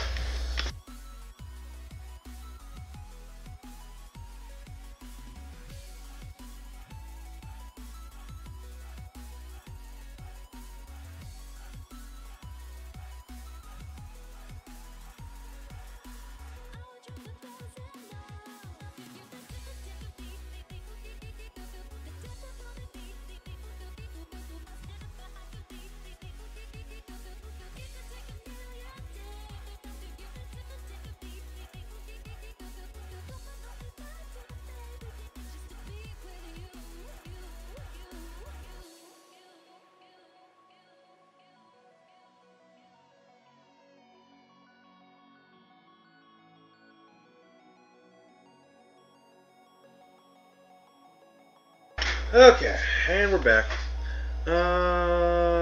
Let's see. Nothing is better than Yamcha. I don't know, guys. I don't know. I'm pretty sure that this Nappa guy is better than Yamcha. Could be a mistake of mine, but I'm pretty sure when we're talking best OP characters in Dragon Ball, everybody's thinking Yamcha. Yamcha all the way. Let's see if I can go over and get this this here apple. Do it with the Threeve.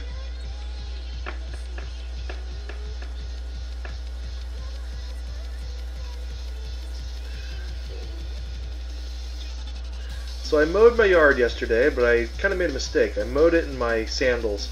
I just didn't feel like wearing socks. So I was like, alright, I'll throw my flip-flops on and we'll run out there and we'll mow the yard. Yeah, I had to get back inside later and fill the sink up and scrub my fucking feet because they were just all the way up until about my ankle. They were just covered in grass stain. It was disgusting. But I didn't want to stain my shoes, so I don't have any good work shoes right now. I gotta find. I gotta tear through my box and find some work shoes.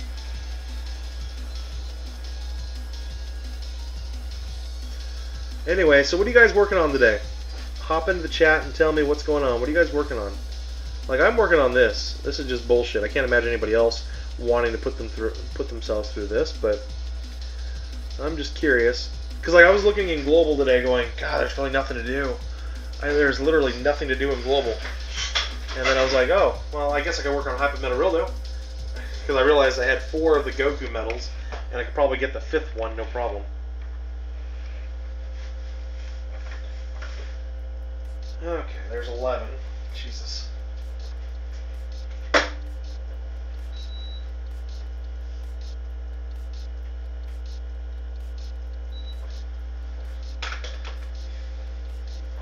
And the weather the last couple of days has been pretty nice. It's been sunny, no cloud cover, a little bit of wind, just like a little bit of breeze, and 78 degrees. My God.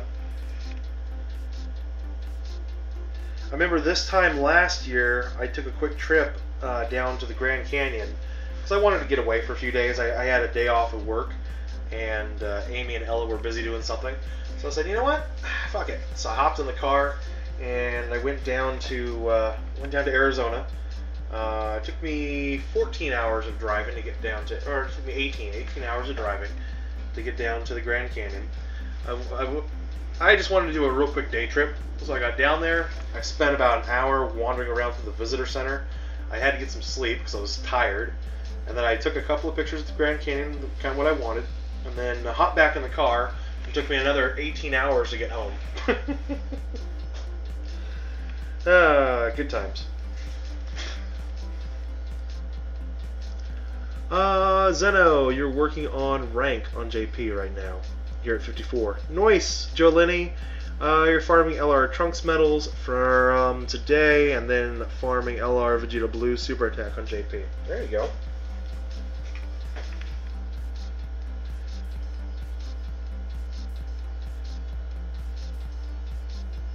Well, what do you mean you're farming LR Vegeta Blue Super Attack? Oh, because it's... Well, no, because it starts off as Goku and Vegeta, so I don't know. Now I'm all confused. You got me all confused, damn it. I don't understand a word your kids are saying.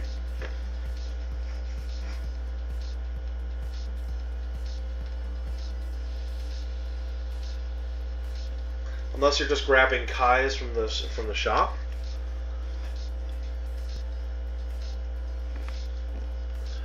You finally awaken LR Vegeta on JP. Nice! Congratulations, Majin Vegeta. Nice, man.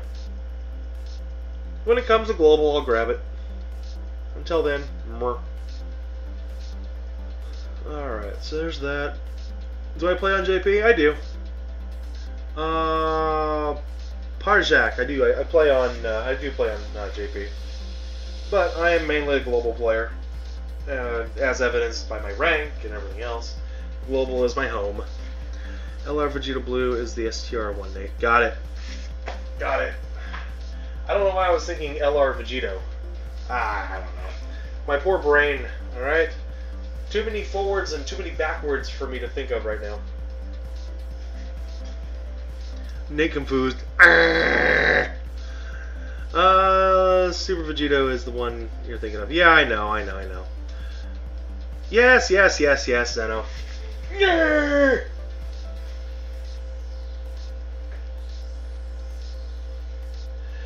Like, considering there is no LR Vegito Blue yet, I think I have a little bit of a reprieve, because there is no LR Vegito Blue. Well, yeah, there is, Nate. No, there's not. There's a TUR Vegito, but not an LR Vegito Blue. That's me, arguing and trying to save a little bit of face at the end. It's been a minute, Nate. How have I been? I've been alright. What we got here? Double O Devin, how you doing, buddy? Skull Hunter, you just finished Broly, and now on JP. Time to work on both LR and Kid Gohan. Nice. Ugh, that's a lot of work. You know, but like I said, I'm focusing everything into global.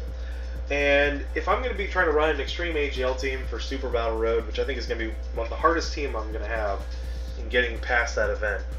But if I'm trying to run an AGL team in Super Battle Road, then extreme AGL team, I'm going to need to have this Hyper Metal Rildo up to SA10. He's going to have to hit as hard as he can hit, which is not very hard. And the other thing too is I think I've ran out of things to invest my orbs into. And I've got Rose, Rainbow Star, and I've got my 17 as far as it'll go in the AGL dupe system. I gotta go through and look at my extreme AGL team and see. So I need to start putting dodges on some of those cards. I may not be able to Rainbow Star or anything, but I need to start throwing dodges on shit. LR Vegetos are confusing, Nate. I don't understand! The grind never ends. No, it does not. Hold on, guys.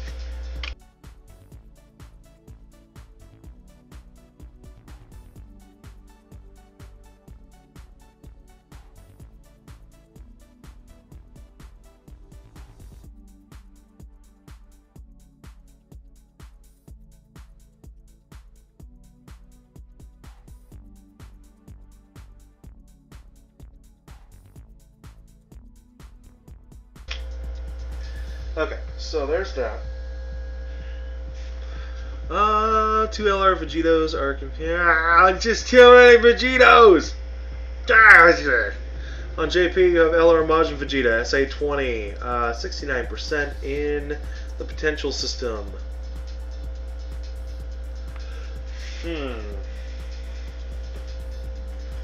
Like, I need to get a dupe of 17. They need to release Super 17 again so I can get some dupes into them. I really do need to get some work on that card. What's going on, Gogeta? How are you, buddy? I'm doing great. I'm doing wonderful. It's been a great hot minute.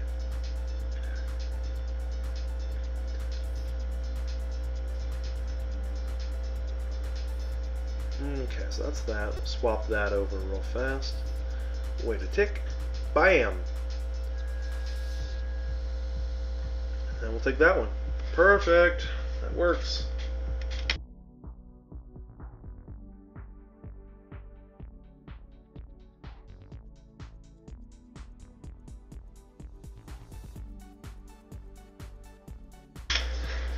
Alrighty.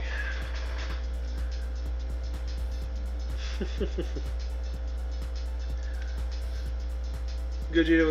How am I doing today? Yeah. Doing alright. Trying to keep myself motivated here to awaken these fucking hyper-meta Rildos. I find them to be so boring and so uninteresting, but it's one of those grinds where it's like, yeah, I just need to get it done though. And I'm trying to figure out what cards I want to add to my Extreme Tech team for the event. I mean, we need to add Majin Vegeta to that team, and that's why I've been working on Rainbow starting Majin. You're grinding to get your LR droids. Oh yeah. So your androids are slowly getting there. That's cool.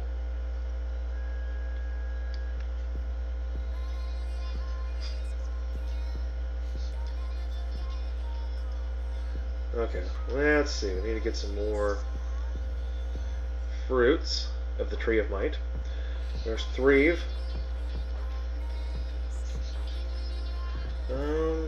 Let's see. Alright, so let's talk Super. So, Vegeta defeated Topo. Oh yeah, spoiler alert.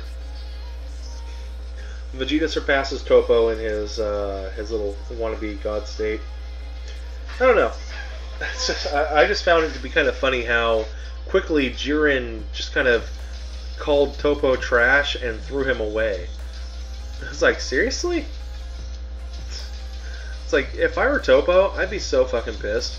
I'd be like, you know what? Fuck you, Jiren. Fuck you. And I would just get up and go over and sit next to Universe 7 and be like, these my homies.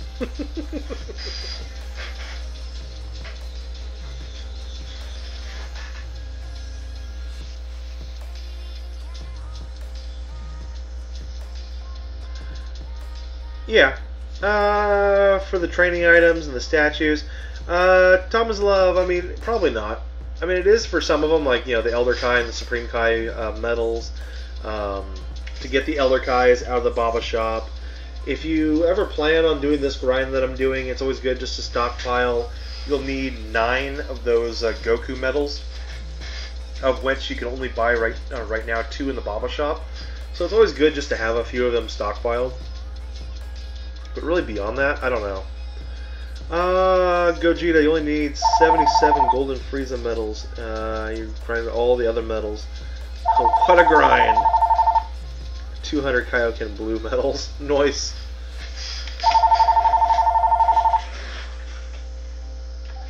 Good morning, Front Gate. This is Nathan. How can I help you? Hey Nathan, I'm calling you from 19486 and I need to add somebody to my list for a couple days. Okay, your name, ma'am? Donna. There, D-E-A-R. Okay. Who's coming in? Maddie, M-A-D-D-I-E. Rich, R-I-C-H. Okay. Alright, I can forward it through Wednesday for you. Okay, thank you so much. Yep, no problem.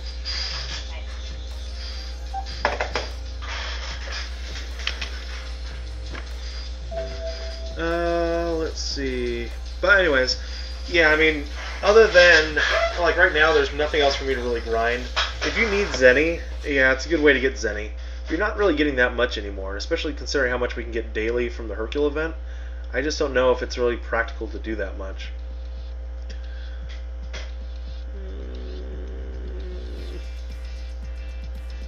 Well, Golden Frieza will be available tomorrow, Gogeta, so you're almost done. Congratulations, dude.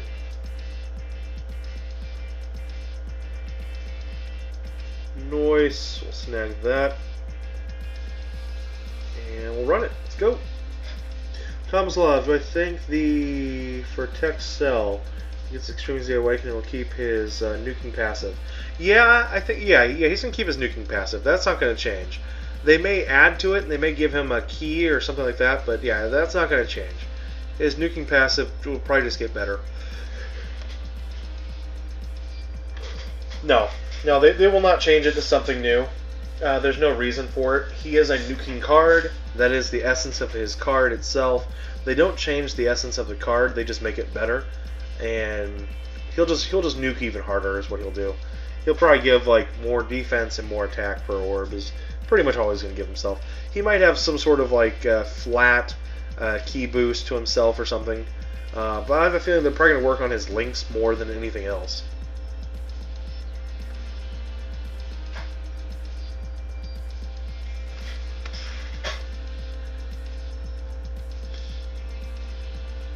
And because they probably won't be changing his passive much, the Tech Cell, I've really got very little interest in his Extreme Z Awakening. I'm just not going to use them that way. Although, it would be nice if he went from Supreme Damage to Immense. If he went to Immense, that would be so fucking awesome.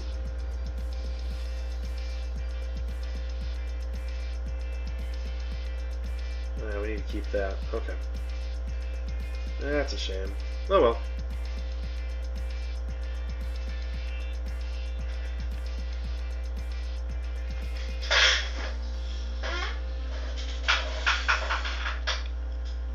I need to work on this Mass Saiyan. That's true. I haven't even started work on him. I only have, I've got one dupe in him.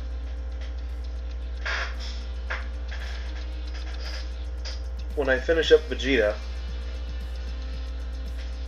because I've been working on Majin Vegeta, so when I finish up Majin Vegeta, I guess Mass Saiyan will probably be the next one to work on.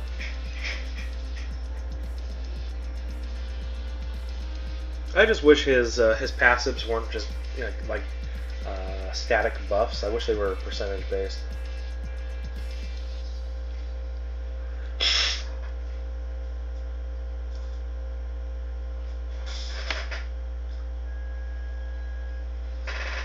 Isn't it kind of funny that they announced like a whole bunch of Dragon Ball Super crap for the 3-year anniversary and they haven't done anything with Super? Makes me wonder, what are they planning on doing for part 2 of the anniversary?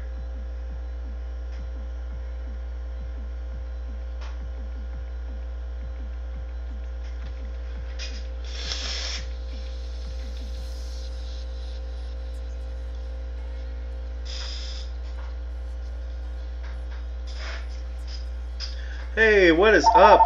Scanapig, Gogeta in a single summon. Congratulations, bro. That's insane. Well done, dude. Hold on, guys.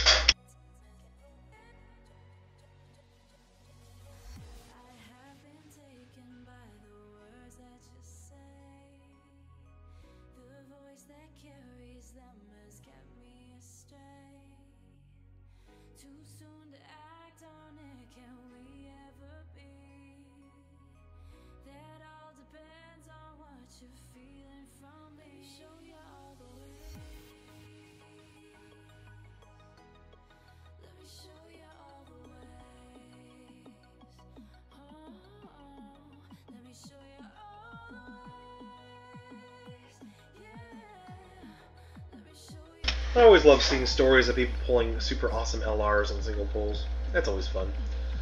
La la la la la la. What do we got here? What can we run? Yeah, we'll run Shadow Dragons. Why not? The Dragons. OMG with lots of G's afterwards. Well, Scanapig, that's still pretty cool, dude. Congratulations. I think I speak for everybody here in saying, you lucky son of a bitch. Scanapig's hype is over 9,000.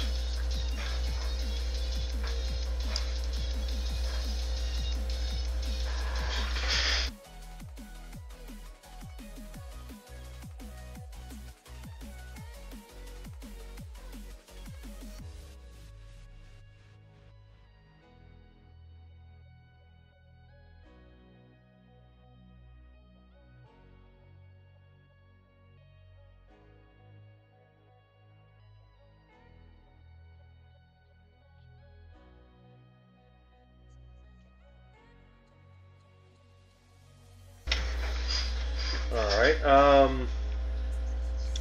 so, I'm trying to think here. I mean, do you guys think Vegeta's done? Do you think Vegeta's power is over with? He doesn't have any other reserves left?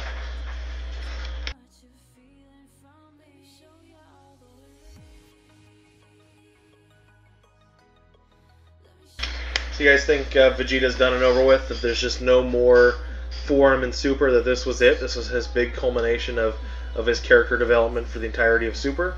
Or do you think he's still got one last hurrah left in him? Ooh, TL's gonna throw out the floor's lava. Nice.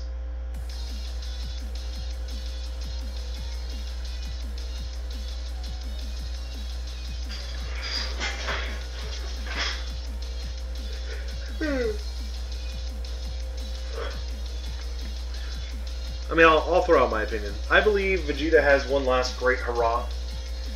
If you didn't realize this, even though Super, as always, is centered around Goku, and Goku being Goku and kicking ass the way Goku can only kick ass, Super has been remarkably kind as far as, untoward Vegeta. Vegeta has had his challenges between Beerus, Golden Frieza, and Black, and of course now in the Tournament of Power. He has had plenty of his own personal challenges to overcome, and he has actually overcome each and every one of them without having to actually die. Other than Golden Frieza getting one up on him and killing him, and destroying the Earth in the process. Beyond that, though, Vegeta has had pretty much a pretty good streak here in in Super. Compared to Z, where Vegeta was the seconds, he was kind of the warm-up act always. In Super, they kind of make fun of that from time to time, and Vegeta always seems to get the upper hand. He always has the last laugh, which is always very cool. He ends up being able to, he basically goes toe-to-toe with Kaioken times 10, and now he's at Kaioken times 20, or even higher than that.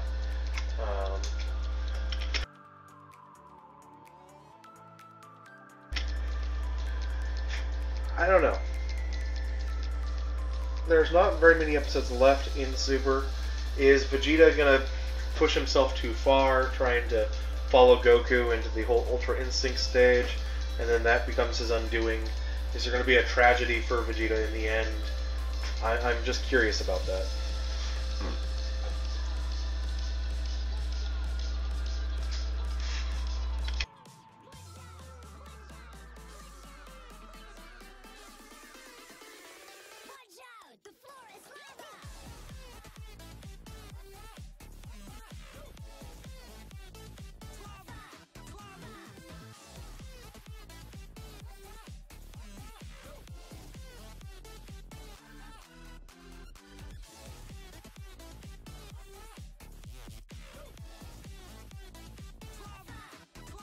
I'm just curious to see what you guys think about that. Android 17. The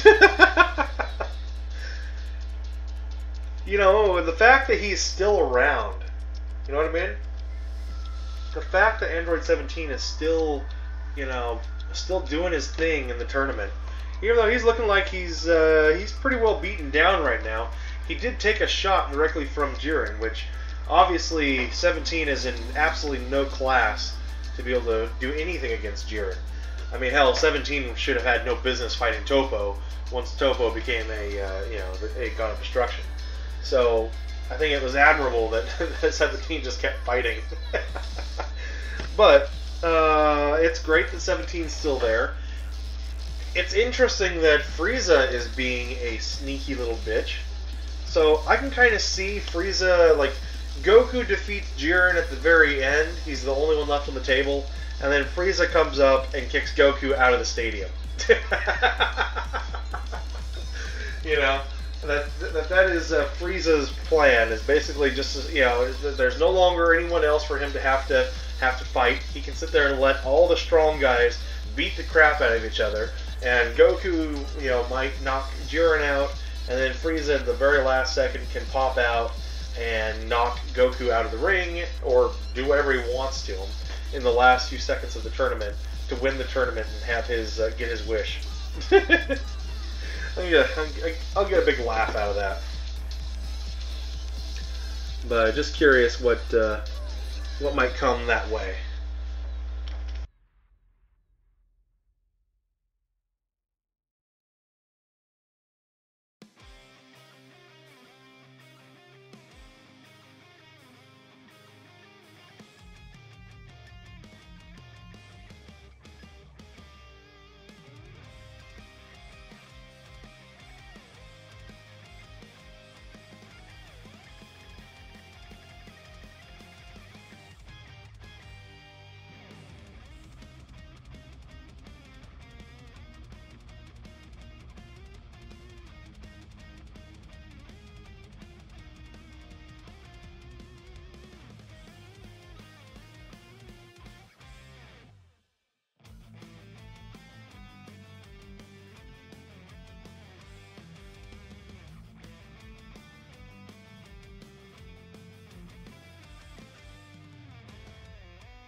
Okay, and we're back.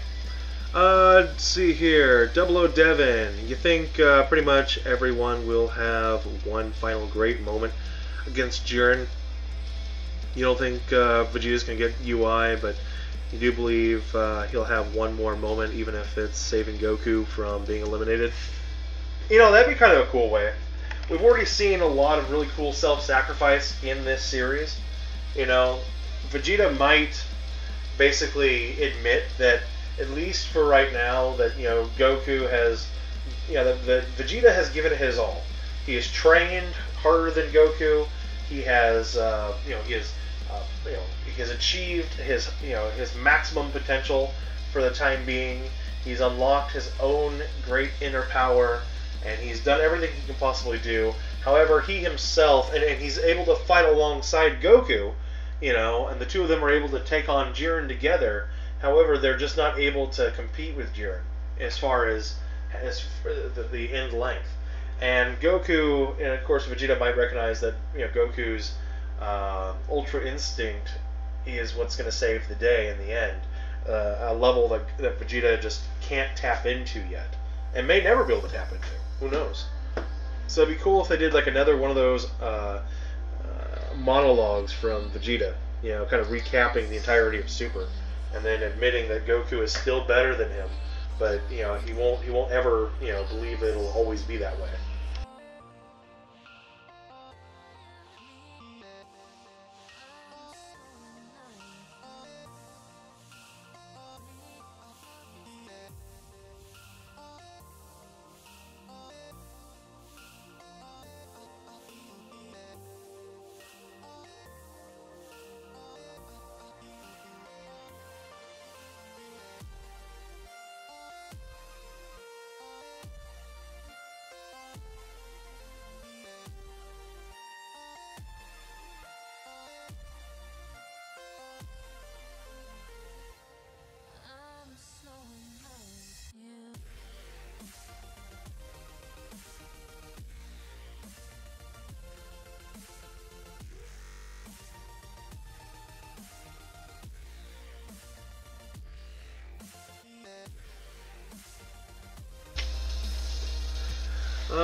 What else, Double Devin? Also, you're the only person who didn't think Jiren's comments toward Topo weren't out of character.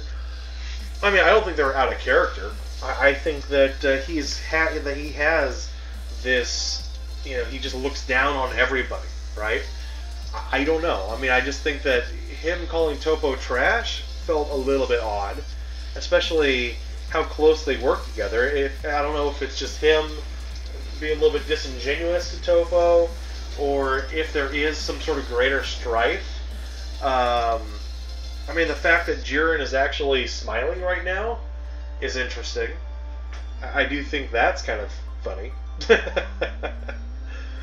I'll be curious to see where they're going at from now on. I mean, is Jiren just happy that now it's just him, and he can do whatever he wants to do? He doesn't have to worry about holding back to make sure that nobody else gets caught up in his awesome power? I don't know. I mean, that very well could be it. That now that Topo's gone, Jiren can just pretty much have full run of the battlefield, and yeah, he very well could just knock 17 right out without any issue on the next episode.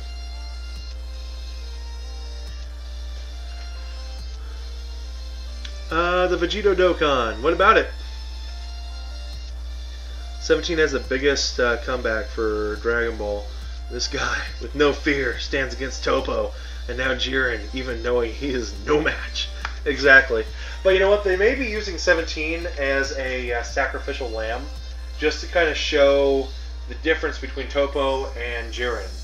Because 17, even though he had no chance against Topo, he was still cunning enough, and he still had enough wherewithal to keep himself in play, which was the only plan for 17. 17 knew that as long as they outnumbered 3-2, and they could survive for 4 more minutes, they win the tournament. And that's all he needed to do was Goku and Vegeta. They'll probably survive against Jiren. So 17 just has to keep Topo busy long enough and survive long enough to keep that 3-2 number at all times. And that was 17's whole plan. And to that effect, that's good. Now 17, he's still going to be in the same concept, basically darting around, keeping himself hidden, doing what he needs to do, throwing a few shots at Jiren, maybe make an opening for Goku and Vegeta to do their thing, something like that, right? And if 17 can continue doing that, then that's great. But he's probably just going to get knocked right out. I mean, Jiren's probably just going to make a quick move and get him the fuck out of the ring. And that might just serve as a case to show how far the difference between Jiren and Topo.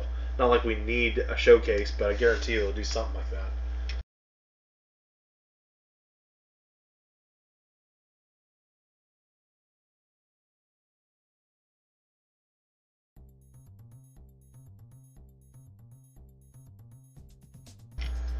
Okay, there's 21. That's 3 of them. I still need 7 more, and that'll bring me up to... Wait. No, I only need 3, because I already had 7. Or do I need... I need 3 more. That's right. Okay, so I still need 7 more. And I'll have this one done at least. 17 is a smart fighter. Oh yeah, he's a smart fighter, but Vegito... There is a difference, though. You can only be so smart in a fight. 17 is going into a fight where he basically has a complete and total unknown. With Topo, he was able to observe and get enough information so that he could at least know the movements and know kind of Topo's speed and everything else. And then even after Topo became a God of Destruction, 17 still, was still able to kind of wing it based off of what he knew about Topo, And even though it was obviously completely one-sided, 17 was just there in survival mode, and that was it. Against Jiren, I don't think 17 has anything he can do. You can't observe anything when it comes to Jiren.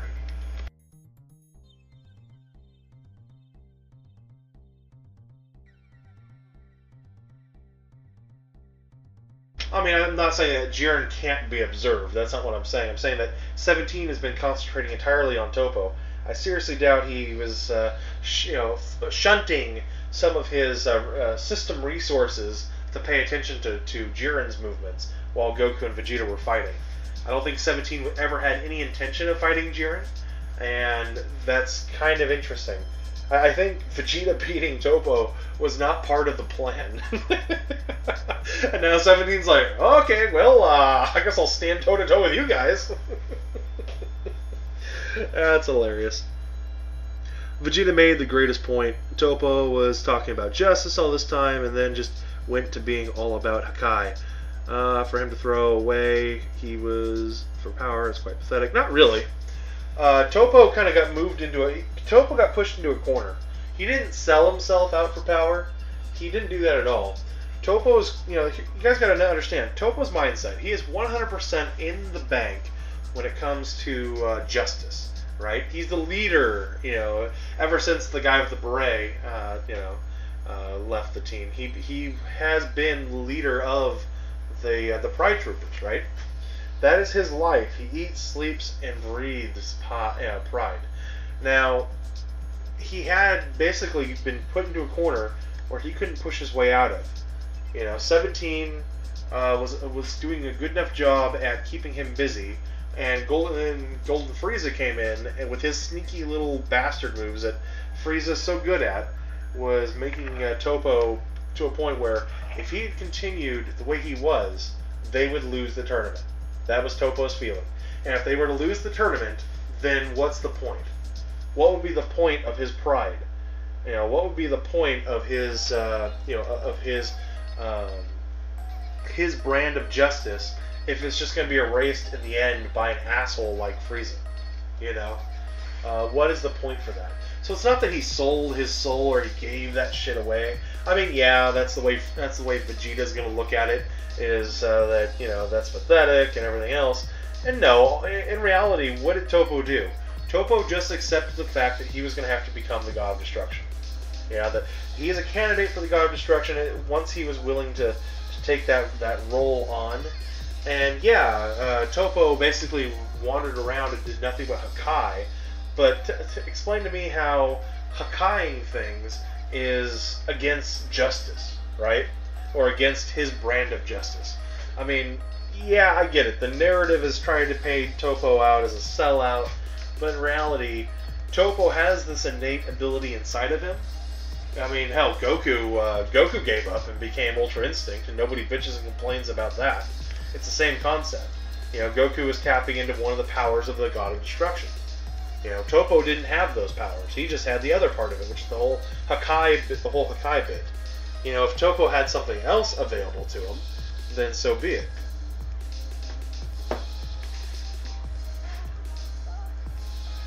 Ticket summons for you on JP. What'd you get, man? Alright.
Okay, I'm about halfway there for that first Goku medal. So yay for me.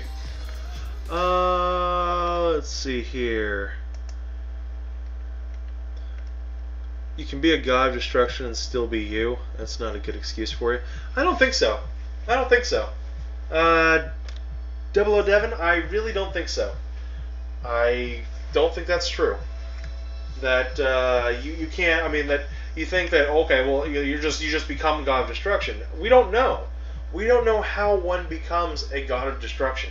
Okay, obviously you can't just be a God of Destruction. Okay, I mean we've seen Varus when he becomes a God of Destruction and he's really amped up and shit. You know, just because Beerus is a god of destruction, he's just lackadaisically laying around, not caring about crap. That doesn't mean that he's in his God form, right? There's a big difference there.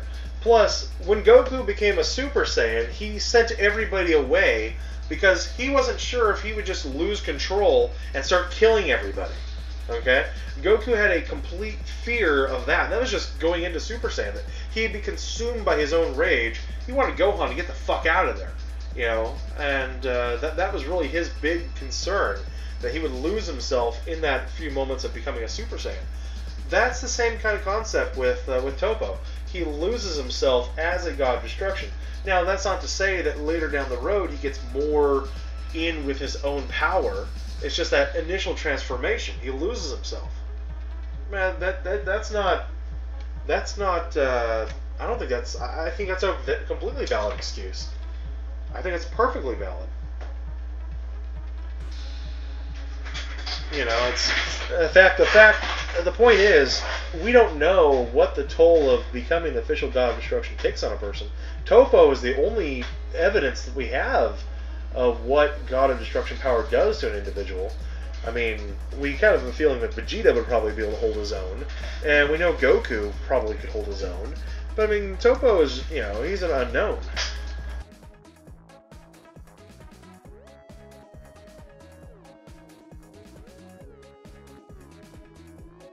And the one thing we do know is you can't just make a blanket statement like that you made, you know, condemning Toppo for something that we don't know anything about. You know, I mean, hell, in GT, Goku just completely loses all of his faculties. I mean, it's like saying, "Oh, come on, you can become a giant great ape, a golden great ape, and not change who you are." Or you can become a Super Saiyan 4 and not have it change who you are. When in reality, that's not true at all. You know, the form really takes a toll on your... Toppo was using Hakai button like a noob, spamming one button on fighters. Exactly. You know, Tomislav, that is entirely true. I can completely 100% agree with you. And it shouldn't surprise you. I mean, Toppo just became a god of destruction. And that's the only thing he knew what to do with it. I mean, think about it this way. Goku, when he became Ultra Instinct, all he can do is just dodge. You know, Goku is just spamming the block button. You know, when he's in his God Destruction form or in his Ultra Instinct form.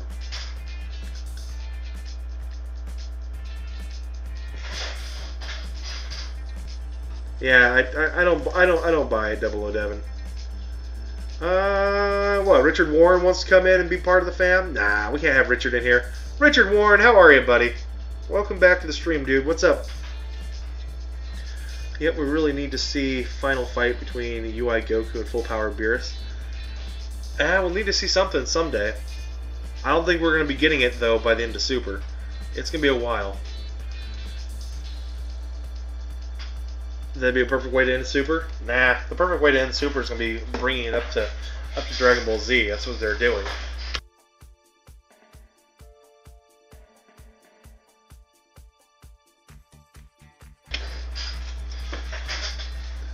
And I still think that Goku in his UI form gets bodied by Beerus. Just to show that Goku is nowhere near as strong as Beerus still.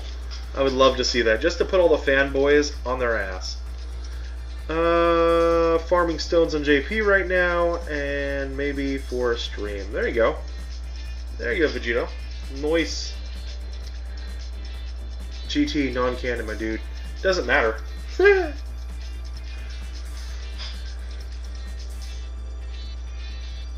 What about it? Okay, then how about the fact that Goku could never master the Ozaru form?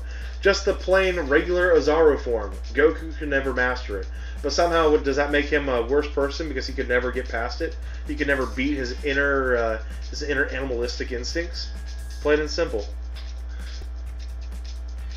Goku didn't change. Well, neither did Toppo. You guys think that Toppo really changed what he believed in? No, Toppo didn't change what he believed in. Was Toppo a pacifist before he became a god of destruction?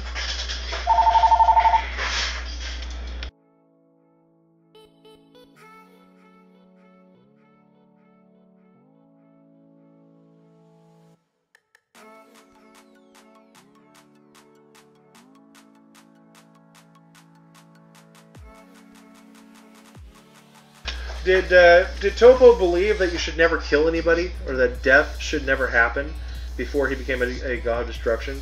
How exactly did Topo really change what he believed in? The only reason Topo didn't want to become a god of destruction in his own universe was he didn't want to destroy people in his universe. He didn't want to, he wanted to give everybody a chance. He wanted to put the evildoers away, to lock them up, and all that kind of stuff, knowing that if he ever became a god of destruction, his job would be to destroy. Okay, I get it. From a vantage point within his own universe, that makes perfect sense. He's not in his universe. He's not trying to level out justice amongst people in his universe. He's trying to fight against people outside of his universe.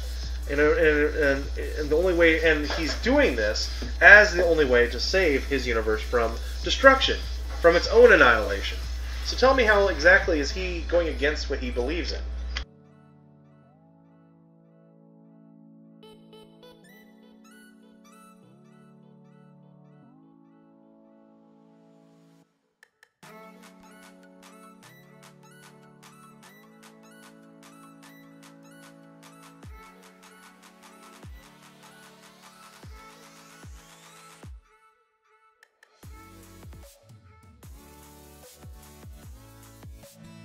I mean, I personally don't think that Topo sold himself out. I think Topo made a choice to become a god of destruction. He was definitely a noob at it, and Vegeta, being much more experienced with God Ki and handling the God Ki, was able to overcome Topo in the end, and it was awesome. But I don't think that Topo was as much of a sellout as you guys believe he was.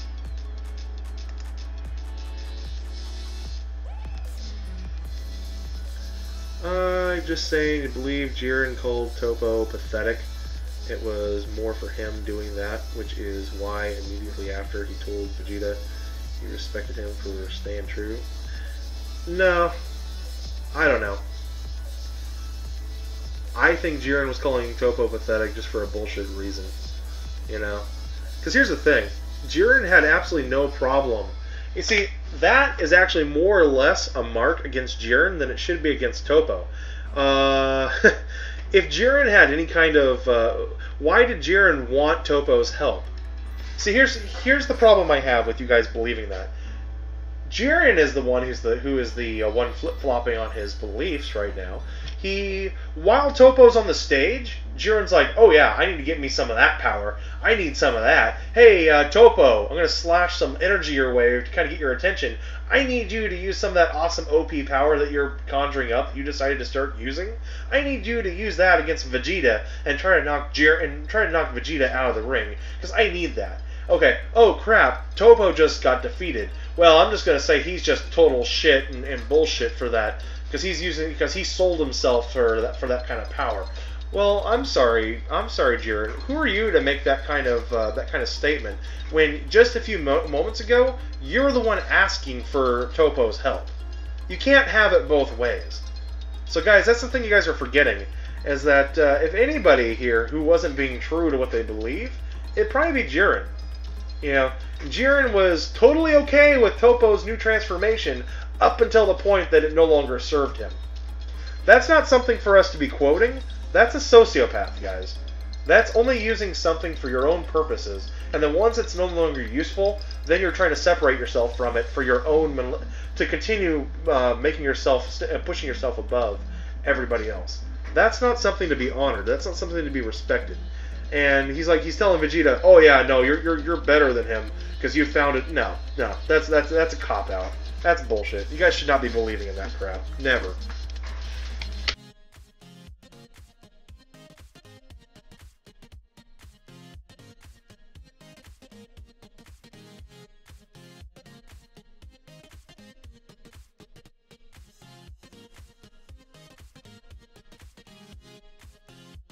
Yeah, guys, don't try to quote Jiren quotes at me and try to use that as evidence that Topo is trash. I'm sorry, no thank you.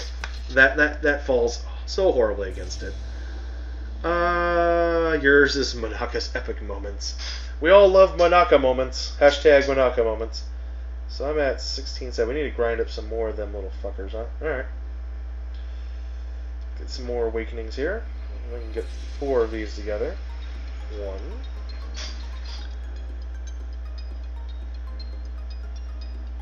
Yeah, I know. Jiren is a dickhead. Oh yeah, 100%. Topo's transformation wasn't the issue. You're misunderstanding. It's his comments toward Vegeta. Well, I mean, here's the thing. Double O Devon, Topo is probably beating himself up over his concept, because here's the problem. Now that he's decided to become a god of destruction, even if he saves the universe, he can't go back. He can't. He is, he's no longer, he is transcended.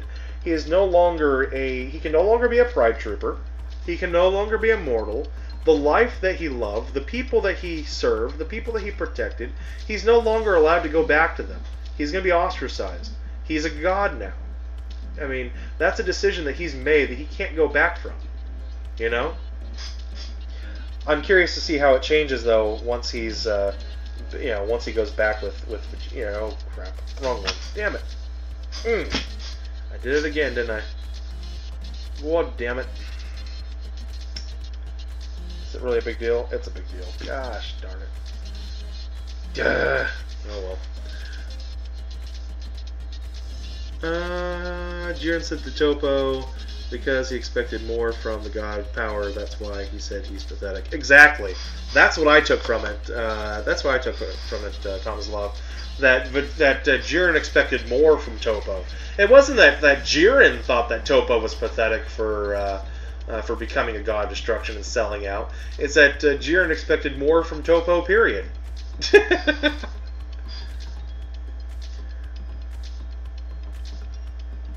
No. Double O Devon, I'm not saying that you thought that Topo was trash, but other people are saying that he's trash for being a sellout, because that's what Vegeta said. He never have a problem with Topo. Well, then quit trying to say that he's he no longer believes in what he used to believe in. And I don't think it's so much that he doesn't believe what he used to believe in. I just think it's that he had to make a choice that he can no longer be immortal. He can't go back to the life that he once lived. And I think that's sad, because if he ever does go back to his universe, he has to hang out with Belmont all day. Who wants to do that?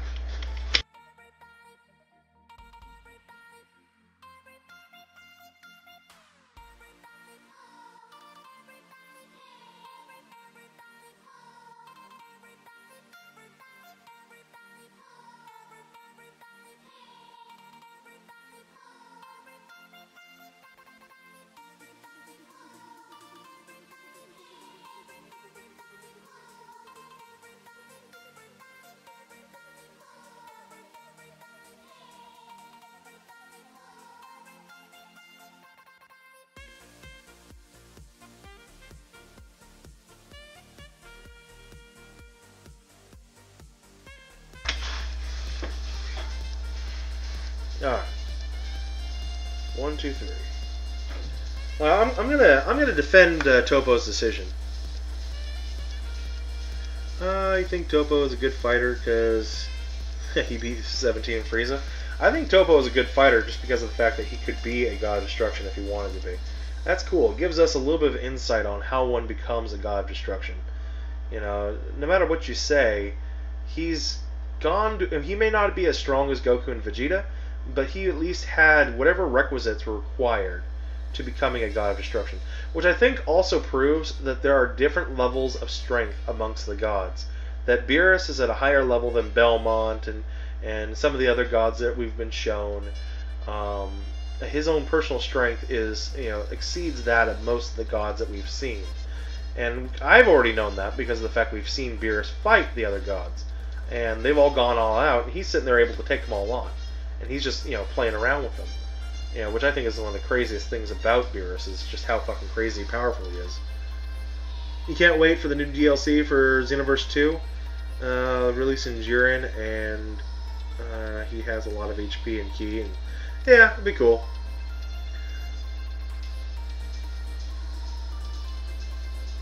Well, yeah, he threw himself away. No. Double O Devon, you're entirely right. He threw himself away, but that's not a bad thing. You're acting like it's a bad thing. He had to make a choice to become a god of destruction. He had to leave his life behind. That's what it means to throw yourself away. And he doesn't have Saiyan powers to draw on, or this wonderful Machina ex Machina type abilities that the Saiyans have. His only choice was to go through a transformation through the god of destruction. you know. And in order to do that, he didn't throw away the people he loved. He didn't forget about those folks. He just had to make a choice to never be able to return to that. That should be respected more than anything. Vegeta was the one who made the mistake in thinking that Toppo said, "Oh, I'm just, you know, none of these people matter anymore. I don't care about these people," and Vegeta just got pissed. In all honesty, I think it's really bad script writing from Toei, how they went about it. You know, it really was. You know, I think Toppo was trying to explain to Vegeta, hey, if you're trying to become a god of destruction, you're trying to have it both ways. You're trying to have the power of the gods, but at the same time, you don't want to live amongst them. You want to stay amongst the mortals, where in reality, you get to a certain point, you are a god of destruction. You can't go back. You can't go back and live amongst your family. You can't have family. You know, you can't have people you care about. You have to, you know, that you have to, if you're a god of destruction, you have to be neutral. You have to basically, and, you know, Beerus has said this many times before in the past. He doesn't give a fuck what happens to Earth. He likes the food he gets from Earth, but as far as what's happening and the people there, people die, whatever, it doesn't concern him. It's not supposed to. And once you become a god of destruction, you get to that spot, you give away whatever life you had beforehand.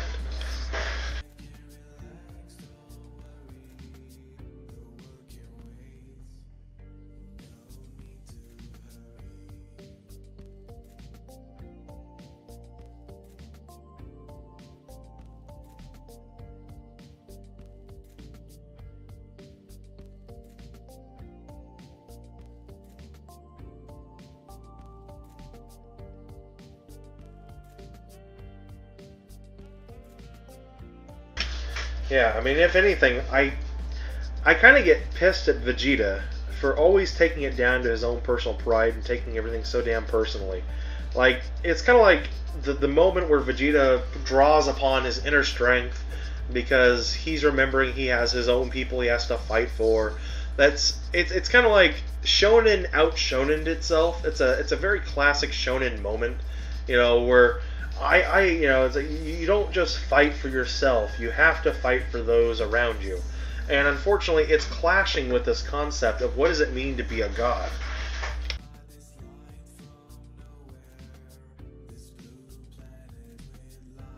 And in Dragon Ball, they've kind of given us the rules on what it means to be a god. You have to keep yourself non-focused, or you can't just if you're going to be a god of destruction, you're going to be one. You know, if you're going to be one with not respectable, but if you're going to be a just god of destruction, right? You can't sit there and take sides. That's not your job. Your job isn't to take sides. You are a force of nature. You know, the hurricane that destroys your town doesn't sit there and spare people because it likes certain people. That's not how a force of nature is supposed to act. You know,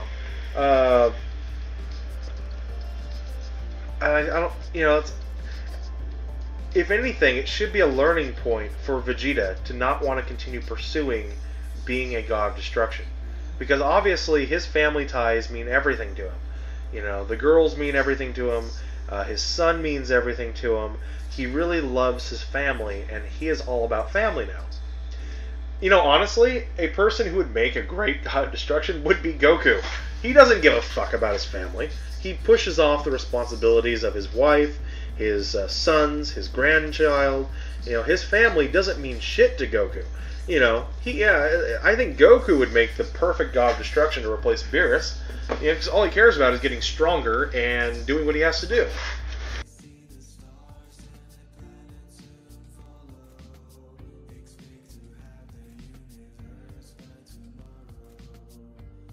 And for those who are saying that Goku wouldn't want to be the kind of person to go around and destroy a full planet, you know, just because it's his job and to kill off, you know, all those innocent mortals and everything else, you kind of got to think about it. Isn't he already doing that? He has absolutely no problem defeating universes with billions of people in it for his own selfish goals.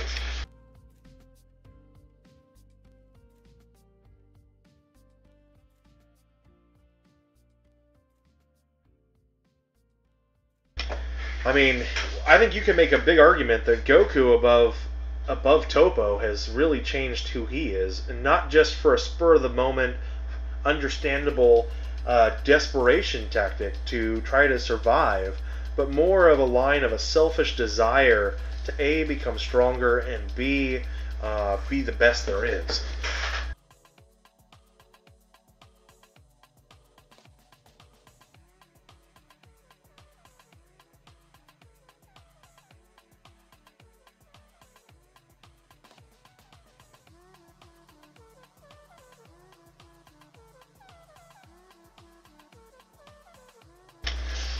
I mean, is Goku still a good guy? Yeah, he is. But I think Goku is more or less a kind of a half character now. He's no longer. He's still a driving force, the protagonist, and everything else. But I don't think Goku is the loving grandfather. He's not the character from GT that we're all hoping he could transform into. I think Goku has become something far worse. I don't think he even cares if the universe gets destroyed. In all honesty, I don't think he does.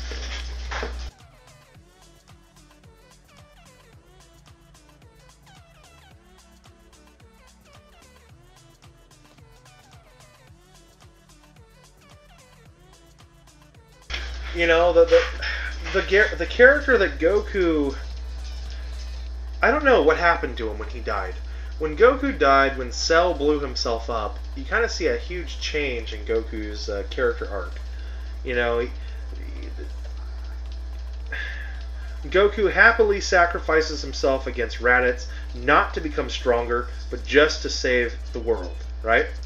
Goku happily sacrifices himself against Cell to save his son, knowing that his son can continue saving the world, and it's all about saving the world.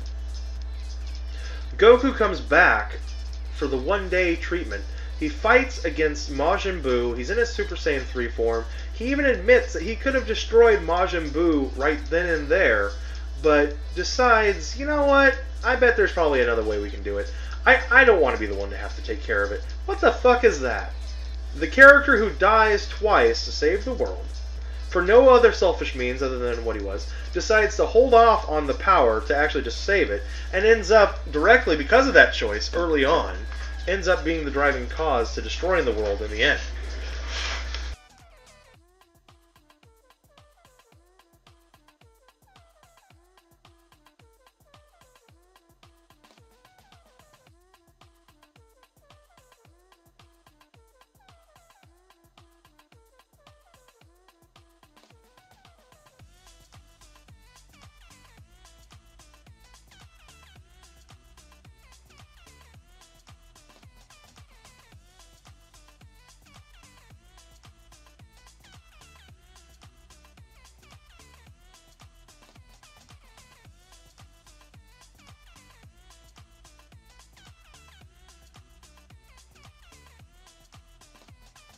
Anyway, I think that's enough of that. The problem is just the anime has to be rushed, so we can't get the details.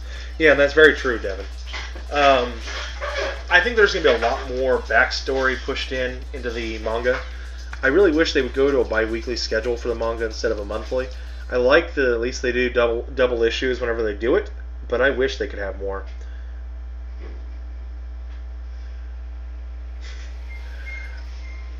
Double O Devin, Goku does not love his family. Not the same way. He's never had this feeling of love, and he has a protection thing. Goku is not the same fighter he was back in Dragon Ball Z. Goku is not the same fighter he was, before Cell. Goku is a changed man. He's not the same. Think about it this way. He is so consumed and possessed by his need to fight. Okay? He is so consumed by his need to fight, he doesn't care that he has directly put his family at risk. That if he loses, they all die. Okay? Notice how they haven't even had a single flashback of his family during the entirety of the Tournament of Power. At the very beginning of Super, his family is what keeps pushing him forward and everything else. But now, in an exact kind of a contrast to that, he's not even thinking about his family. His family, Vegeta has his moment of thinking about his family and decides he's going to sacrifice himself and blow himself up and shit and to try to do everything he can to save them. When Goku goes into the Spirit Bomb to become Ultra Instinct, He's got no thought processes toward his family. None. He doesn't have a flashback of Gohan when he's a kid, and Pan and Chi-Chi. Nope.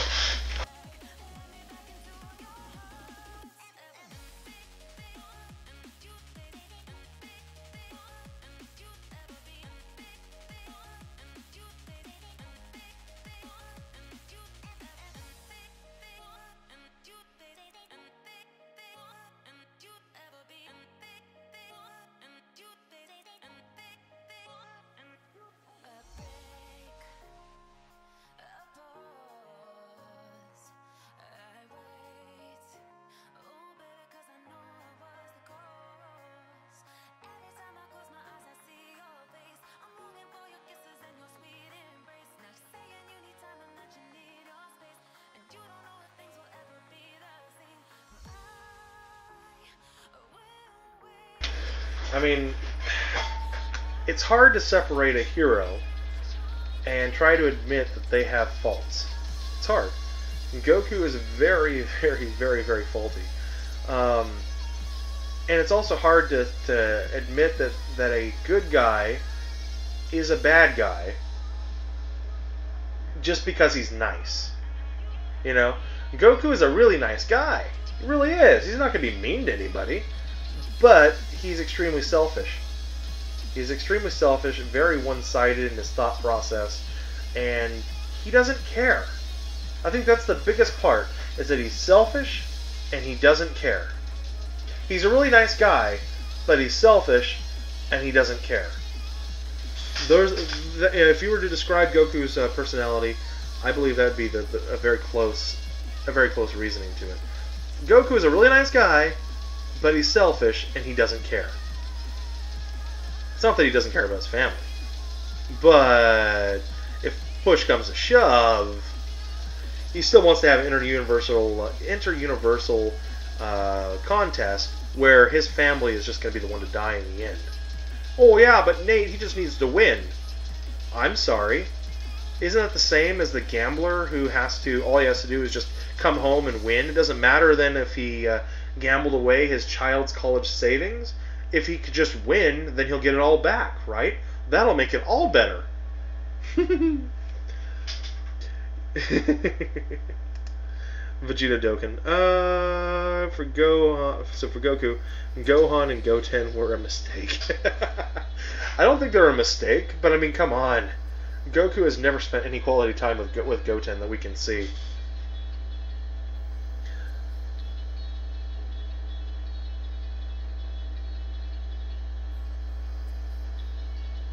Double O Devin, this was his whole idea. This whole universe thing was his whole idea. The destruction of his universe and wagering it was his idea. He was told by Beerus to not do this, and he directly defied them, saying, who cares? What's the worst that can happen?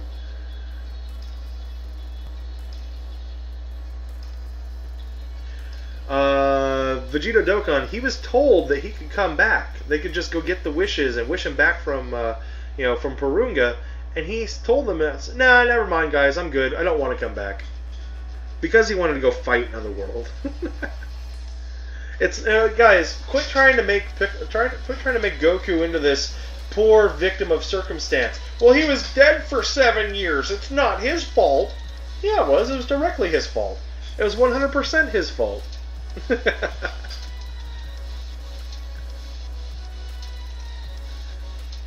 Vegeta has become more of a father than Goku. I think Vegeta taught Gohan a lot. I really do. I really think Vegeta, in those 7 years, probably did more as a father than Goku ever did, which is really sad.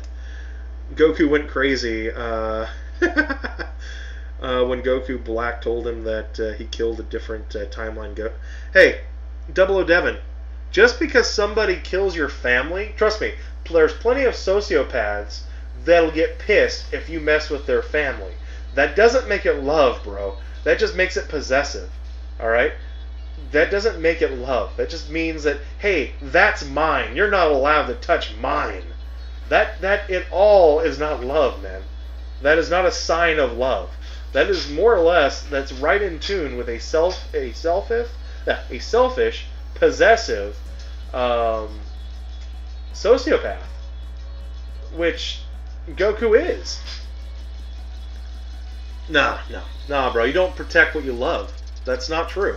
That is something that a sociopath would say. Oh, I love my family. I protect what I love.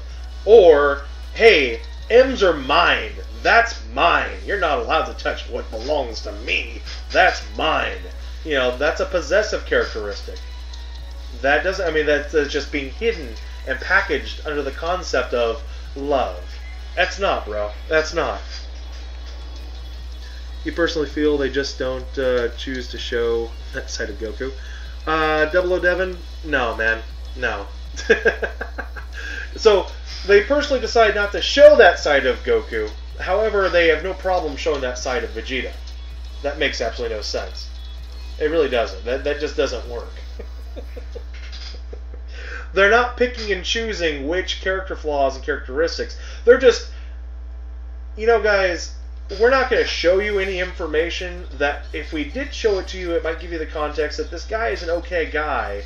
However, we're just going to ignore all this part of character building, and the only character building we're going to give you is that the stronger this character gets, the more self-centered, selfish, sociopathic he becomes. Okay, yeah. You think they wrote him wrong? I don't think so. I think this is exactly how Toriyama wanted him to be written. Toyotaro is doing exactly what Toriyama wants him to do. I believe this is exactly the realm that Goku went. You guys gotta remember, Goku in Japan has never been a hero. He was never the Superman archetype. Okay. He is not a selfless. All those lines in Dragon Ball Z where they're always comparing Goku to being selfless and always the great father and all that. No, that's just crap they made up for America. That's never at all what they said about him in Japan.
Anyway,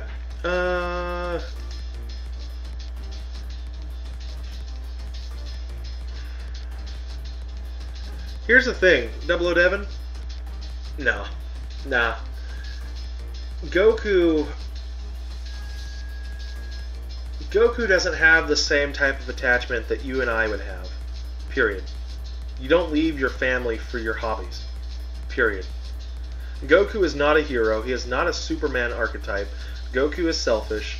He ended up with a child. He's kind of like, that's cool. Like I said earlier today in today's stream, guys are not very good at being dads for a while. Goku never became good at being a dad. Right? The only amount of time that he ever spent with Gohan, in all honesty, in a way where the two could actually, see eye to eye for a period of time, was the only way they could do that was during the hyperbolic time chamber. Goku has only spent one good year with his own son, and the rest of the time he has no idea who he is. And that's kind of the funny thing about it. Gohan really exhibits the characteristics of a young man who's been basically neglected for 25 years. Hold on, guys.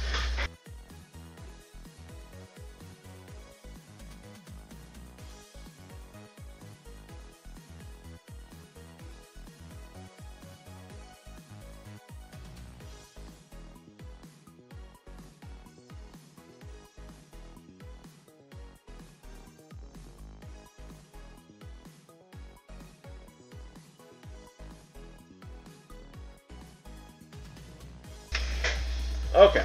La, la, la, la, la, la, la.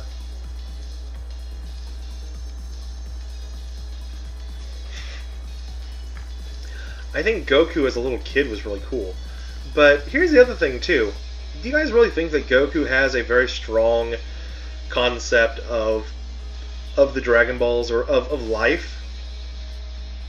I mean, do you really think that Goku has a very good understanding of how life works? I think Goku as a character, as far as holding on to that which is, precious, really felt, felt the impact of Krillin's death. When Krillin died, was it Cymbal or Drum? I think it was Cymbal. Or no, it was Tambourine. Tambourine killed Krillin. So when Krillin died to Tambourine, Goku just freaked the fuck out. I mean, yeah, once he actually revived, then Goku, but that was the only time. Before that, oh great, so there's a fire somewhere nearby. Lovely. Yeah, lovely.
Alright, I'm back.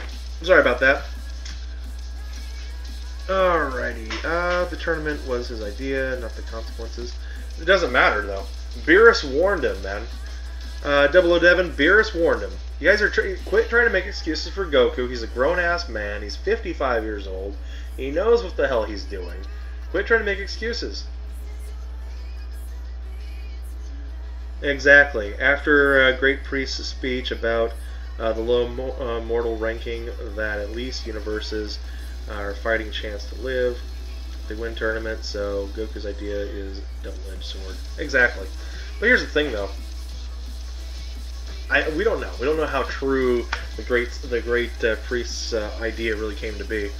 You're a sociopath for getting angry when people curse at your family because they don't. Vegito Dokkan, dude, what I was saying is sociopaths get angry not because they love their families, but just because, it's their stuff, man, okay? So quit taking my shit out of context and use your brain and actually think. I'm saying that, yeah, you can love your family, that's fine, but just because you get pissed when people yell, talk shit about your family, doesn't mean you're coming from a place of love. And especially if you're looking at other aspects of Goku's personality, it could also mean a sociopath. Sociopaths do own and possess their families, okay?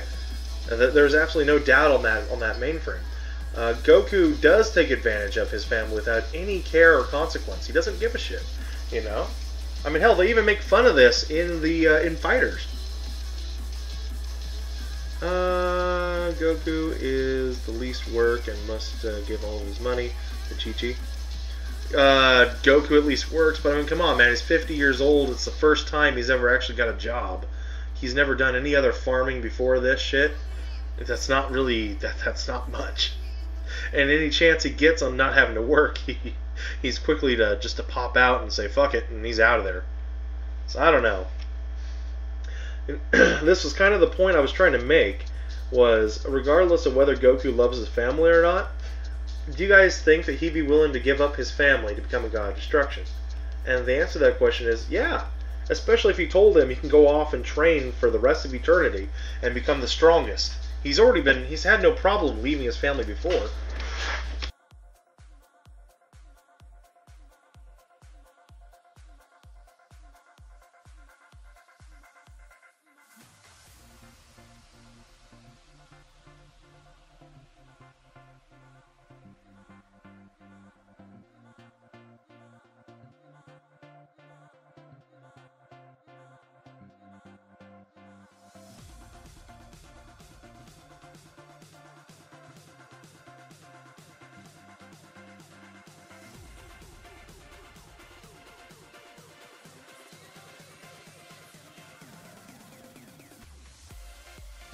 Alright, let's catch up in comments. I know I'm quite a ways behind you guys.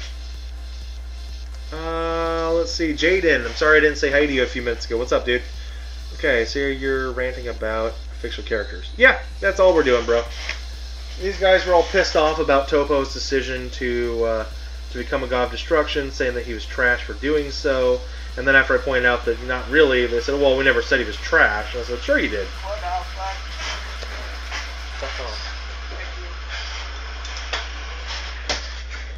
You know, and then they got all pissed off, and it's like, well, he's just becoming god of destruction. It's a choice he had to make. You know, it's not necessarily against him. If you have a wife like Chi-Chi... Wow. Wow, Thomas Love. Goku knew exactly what Chi-Chi would be when she grew up, and he decided to go ahead and go for it. You know, Chi-Chi, they've really done a terrible job. She's just an idiot. She really is. She's just an idiot. She's not a terrible wife by any stretch of the imagination.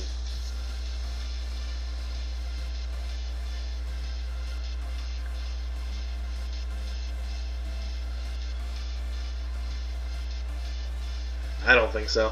I don't think Goku's relationship with Goten is any different. I think it's just the difference is Goku's been at home for a couple of years. I mean, and also the fact that and exactly how is it any better, guys? Goku's been at home a little bit for the last couple of years, and Goten helps him farm every so often. But for the rest of Goten's life, like for the first 6 years, Goten didn't even know he even had a dad. Oh no, Jaden, I ignored you. How dare I? Get the fuck out of here, you bitch. Jesus. Stoner, what's up, brother? My god, I ignored Jaden and didn't say hi to him. Oh, the whiny tit. Who cares? Get out of here, bro. Come back when you're willing to grow up. Down the line. I'm just gonna move on a little bit. What's up, Ultra Super 24 Productions? What's going on, man? How are you? Next anniversary? Nah. And Karate. What's up, dude? Karatos Edits. I'm just gonna call you Karatos? I don't know. What do I even call you, bro? The Kratos. Ugh. The Kratos. What's up, Kratos? How are you? Yeah.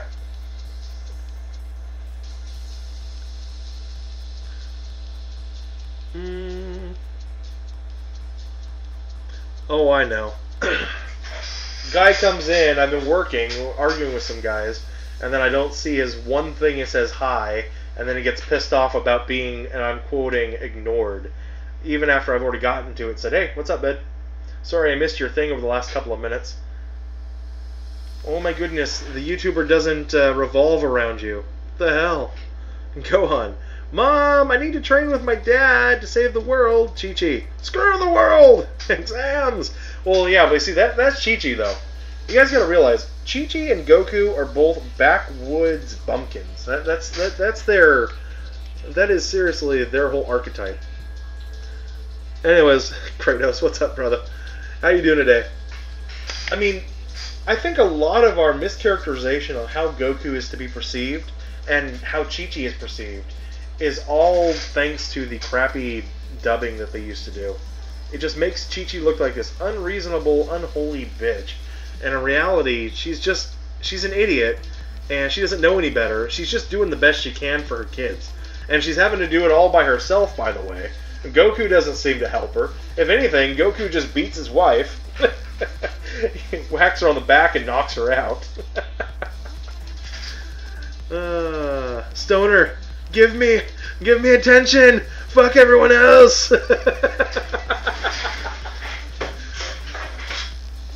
Fuck off, Stoner. One job.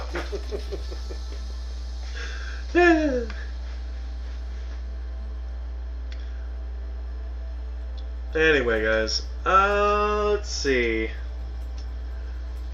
The poor guy was probably a little... No, he's not. Vegito, he comes in here all the time, dude. God, Vegito, you gotta stop trying to take everybody's side and thinking it's the worst of the world. He's a regular on our channel. He's fine. Jaden's not a kid.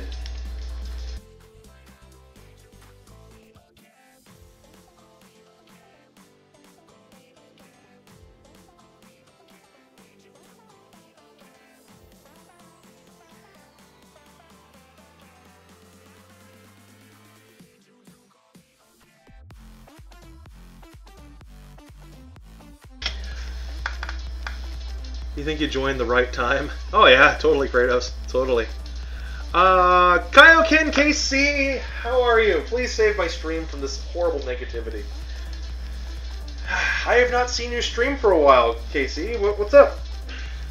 Although technically you do stream like when I'm sleeping, so I suppose that's possible.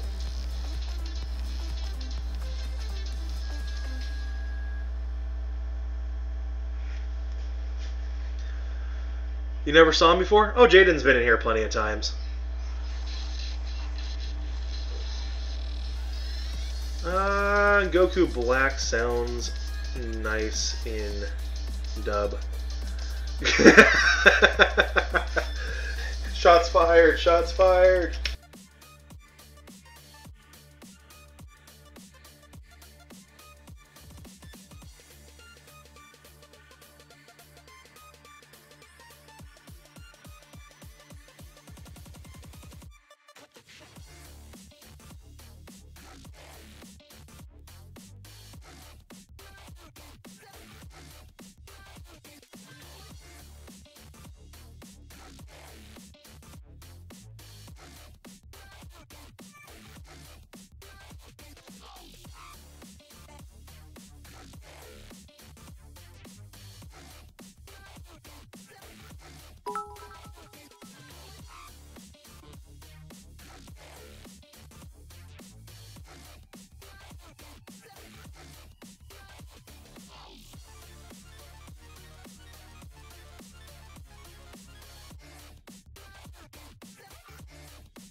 Hope he gets beaten. Oh, hope he gets better. What's up, Casey? Okay, so worst week ever. Oh, homesick all week. I feel you. Ella's had she's had a small ear infection. She's been sick all week. I just feel so bad for my little thing. She's finally on to some pretty good antibiotics, and it's like it just seems to be the worst year. Every month she's been having to go on to something, and it's just I feel you again. I feel you. Right there with you. Aw. Phoenix King 448. What is up, man? How are you? And thank you for the 3 bits, man. I appreciate the 3 cheer. That's awesome, dude. Thank you. I appreciate it. Phoenix King, hi! What's up, buddy? Yep, hope he gets better, Casey. Really do. He's a bit better this week, at least. He went to school today. Good, good. Yeah, Ella didn't miss any school. She had a cough last week, and then that turned into an ear infection over on Friday. Amy got her in to get the antibiotics, and we've just been keeping her up on it. She's been fine. Just this morning, she was sad this morning because she didn't wake up early enough to watch an episode of what's she been watching? She's been watching Octonauts every morning. I think on Netflix. She's just been enthralled by them. She really likes animals. She loves marine life. I'll be curious to see what she decides to gravitate towards as she gets older. That's always fun.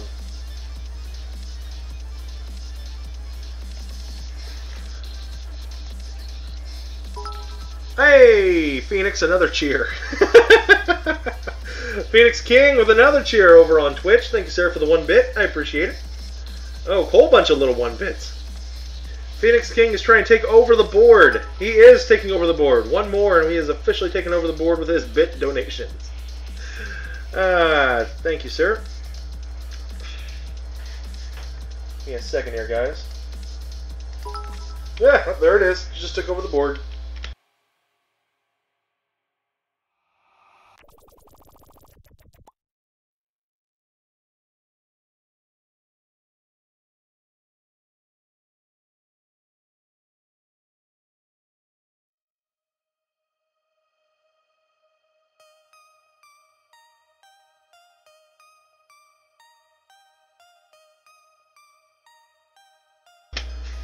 Okay, you got 3 emojis in Discord now. Do we?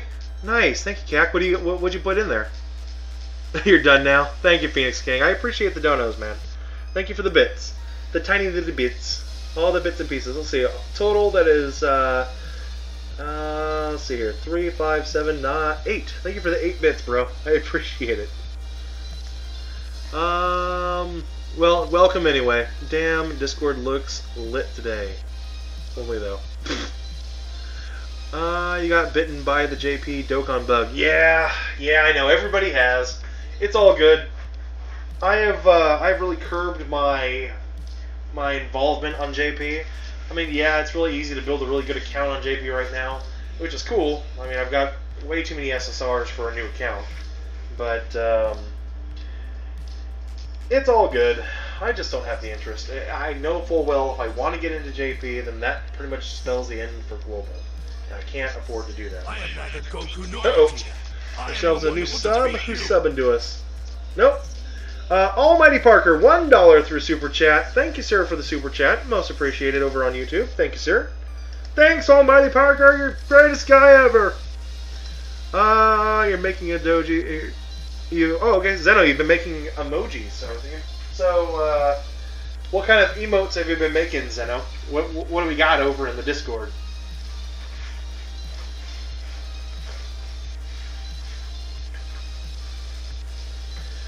Guys, if you have not done so already, go look up Kaioken KC's YouTube channel. And I want you guys to go all over there right now and sub to her YouTube channel. She's awesome. I can't wait for her to come back and get some more content up once she gets all her other stuff taken care of. So, definitely give all the love to KC. She's awesome. Let's see what we got going here. There we are. And you know what? We'll go there. Yay for the physical team! We have 3 emotes by me in Discord. So what'd you put in there, Kakra? I want to know. Someone has ruined your perfect notification board. Yeah, sorry. Sorry, Phoenix King. You were king of the board for about 1 minute, bro. And then it was all erased. You hope to stream very soon. Well, I hope you do stream soon. I can't wait to watch it. I might not be able to pop into your live streams, but I do like listening to your streams as I'm getting ready for mine in the morning. It gives me something to listen to. Although I didn't watch Blue's stream last night. I didn't know that he streamed until like he does that. He streams like at 3 in the morning, and it's like, really? Seriously? I get it. It's like, 10 in the morning where he lives. Uh-oh. Phoenix King. He's trying to retake over the board with his his penny donations. You have me an emoji. So you have a me emoji, a Super Saiyan. So you have a Kakarot emoji, a Super Saiyan Rose, Goku Black, and a cauliflower. Nice. Those are fun. A me emoji. I know. That's cool though. Very cool. Phoenix King. Quit trying to take over the board. I guess I can't tell you. Okay, there, you've taken over the board again. Thank you for pumping out the donations, bro.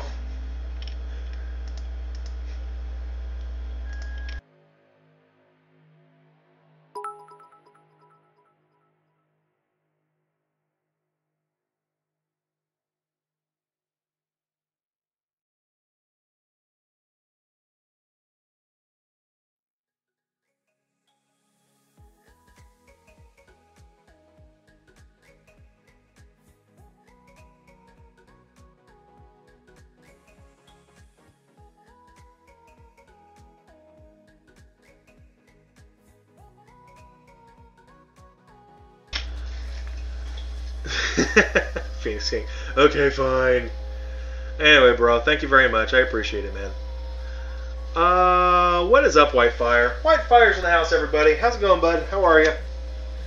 I'm just grinding up random shit, trying to get some of these things done. So I'm hoping to get 5 of these finished. That'll put me up to SA6. And then I'll get the 7th one done. I'll put the 6th one done later. But I don't think I'm going to get them all done today. I am the one that will defeat you. You're making more emojis? Yak? Looks like we got ourselves another... Almighty Parker! Just doing whatever he can to screw up the board. Thank you very much, Parker. I appreciate the $1 super chat. Very much appreciate it, bro. Okay, but why though? Why?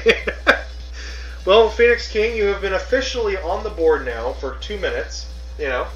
I think you've done more than enough in supporting the channel, but I appreciate your enthusiasm, your efforts.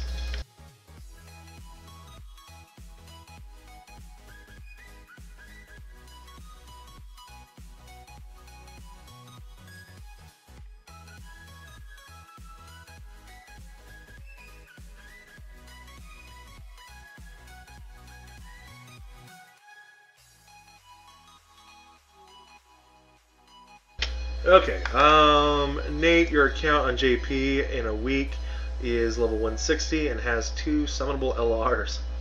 Very cool. See, as much as everybody is super excited about everything that's going on in Japan right now, I kind of look at it and go, alright, I mean, we'll get that here soon enough in Global, and there's plenty of crap coming to Global. There's no reason to walk away. I know a lot of you are saying, oh, I'm not walking away, I'm just playing around with a new account. Yeah, I see this in waves. Super awesome shit comes to Japan every once in a while. People get super excited by it. And then it's like, Global kind of, they eventually they leave their Global accounts for good. And they become JP exclusive. That happens. But no, during this time, they're in denial. Oh, no, I'll still keep playing Global. Eventually, I mean, hell, it happened to fucking Rhymestyle, didn't it? For the most part, it happened to Nano. Phoenix, you always get the W. Please no. What would Kakarot do? Kakarot, you'll make a dead fire emoji. Is it just a like a little fire pit with steam and smoke coming out because it's been poured out? That's the dead fire.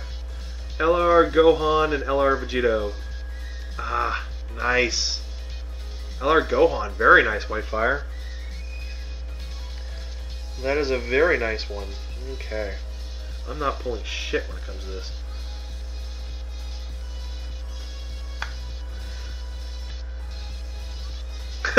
White fire, do you have life? Yeah, I got a life, but I don't get sleep. Poor white fire.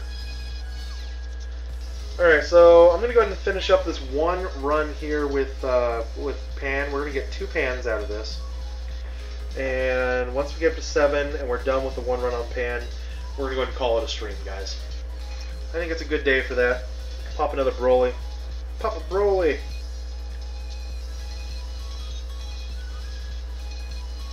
Did you guys see that rainbow Broly I used earlier? That was cool. You got your Vegito awakened today.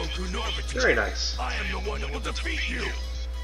Okay, new follow over on Twitch. I want everybody to welcome Phoenix King. He just, totally destroyed our board with his super awesome bit donos.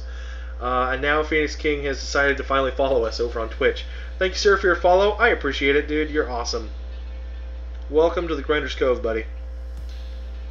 There it is. There's my chat. Way too easy. I know. I hear it's not that difficult. We were talking in our podcast. Phil was saying it's pretty doable for like a level 50 with some pretty good cards to get through it and get the LRs awakened. And Blue Piccolo was pretty surprised. He thought, really? He's like, yeah, the Dokkan event really isn't trying right now, which is interesting that they wouldn't even try. Like, they should have like a super difficult event for you guys, but nope. I'm rank 800? Yeah, Phoenix King. I'm the highest rank in global. Well, 807, but still. Renzi is still working on a list to show me who all has the high ranks. And he said that he should be able to get me that list. And it should show their friend codes and everything else. I can look into them and see if there is anybody actually higher than me. Then I can see, are they modding? Are they on a private server? What's their characteristics like? Do they even play anymore? Have they been suspended? All that kind of stuff. But he doesn't seem to think that there is anybody higher than me, in the game currently. At least legitly. But it's just, it rolls off the tongue easier just to go out and say that I'm the highest in the game. You don't even have him. This is not acceptable. I'm only rank 400. He will double your rank just to outrank you. Well, Phoenix King, if you doubled your rank, you would be... Let's put it this way. Rank 400 is about, I think, 5% of the way to me. So you'd actually have to 20 times your rank to get to where I'm at. Just saying, Phoenix King.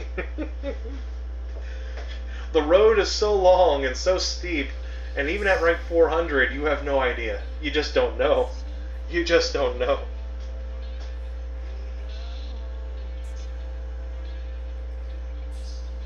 But I highly encourage you to try.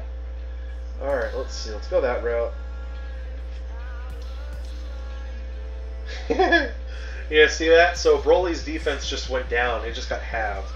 He was up at 12,000. Now he's at 45, a little bit below 5. Hashtag glass cannon.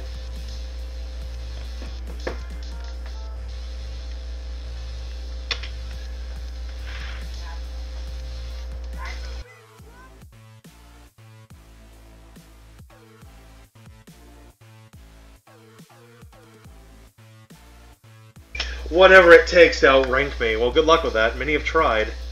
Do you guys want to know what the emoji you're making for Discord?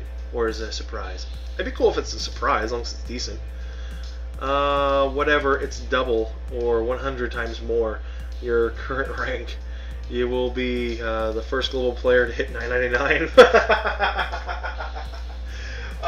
Sorry, there have been plenty of players who have hit 999 already before us. They've just been banned because they hit 999. Renzi has hit 999 at least a dozen or 2 dozen times. It's just, like, within a few minutes of him hitting 999, Bandai's servers kick him out from the server and they ban his account. Which he's kind of wondering if I'll get my account banned by hitting 999. Really? The hell? Did we just lose our network communication? It's interesting.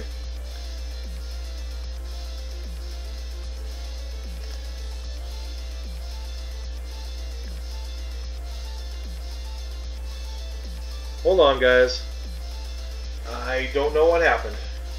Are we still live? I mean, or did we crash?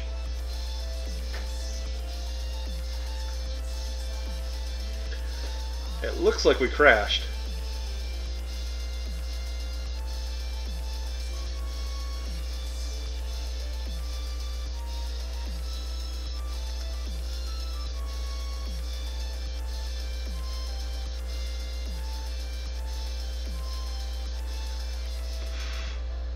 Did we crash, or are we still live, guys? Okay, I'm still up. Okay. I think it's my screen capture. Something's going on with it. Yeah, I'm showing a green bar on my screen cap, so hold on. Let me fix that.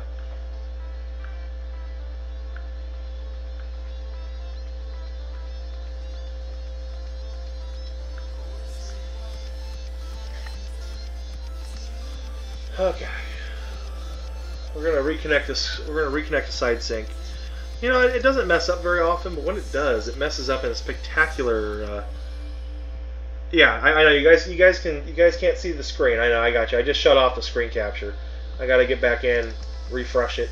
It should be all it needs to fix.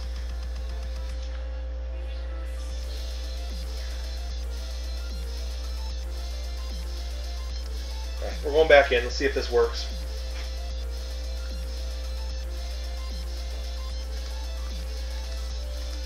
Alright, get back into our game.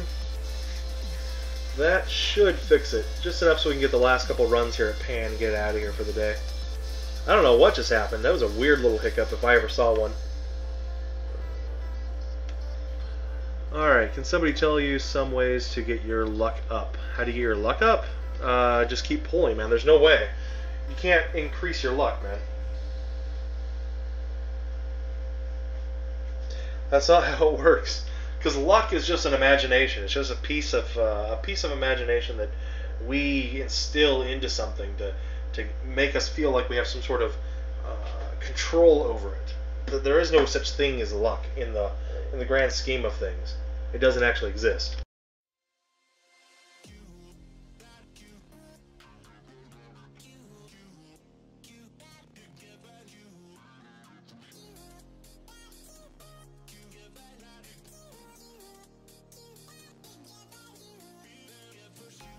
However, in a cosmic sense of things, there are enough people out there who truly believe that luck is a virtue or something that you can have. And I'm not going to be there and try to dissuade somebody from believing that. That's a personal belief. Outside of a personal belief, that's what I'm talking about. I don't want people getting pissed off at me for trying to tell them that their luck doesn't actually exist. You know, that's not what I'm trying to say.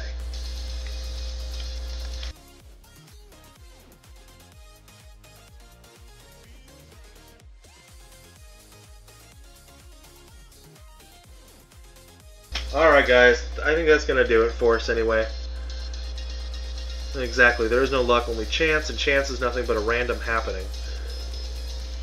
Oh, you're talking about... Okay, they're talking about blazing. Okay, never mind. I thought you were talking about Dokkan. If they're talking about Dokkan, that's one thing. But yeah, I know, I got you. Blazing's a different story. Alright, I'm going to stop making a fool out of myself, guys. We will be back tonight. Plenty to do. I hope everybody has themselves a good day. Thank you all for showing up and joining me today. I can't wait to see some of those new ramen luck exists. Okay, I will take your word for that, Kauken. Dragon Ball Gamer streamed and his Wi-Fi was ass. Oh, come on! Don't be pissed off. Don't be yelling at him. Holy crap! You're still on. Oh, of course I am, Son Goku. It's been about 3 hours. It's about how I normally try to do it. Yep. Have a nice day, evening, whatever, guys. I will see you all later. I'm gonna go ahead and kick it for the afternoon. I'll be back this evening if I have the time. Talk to you guys later.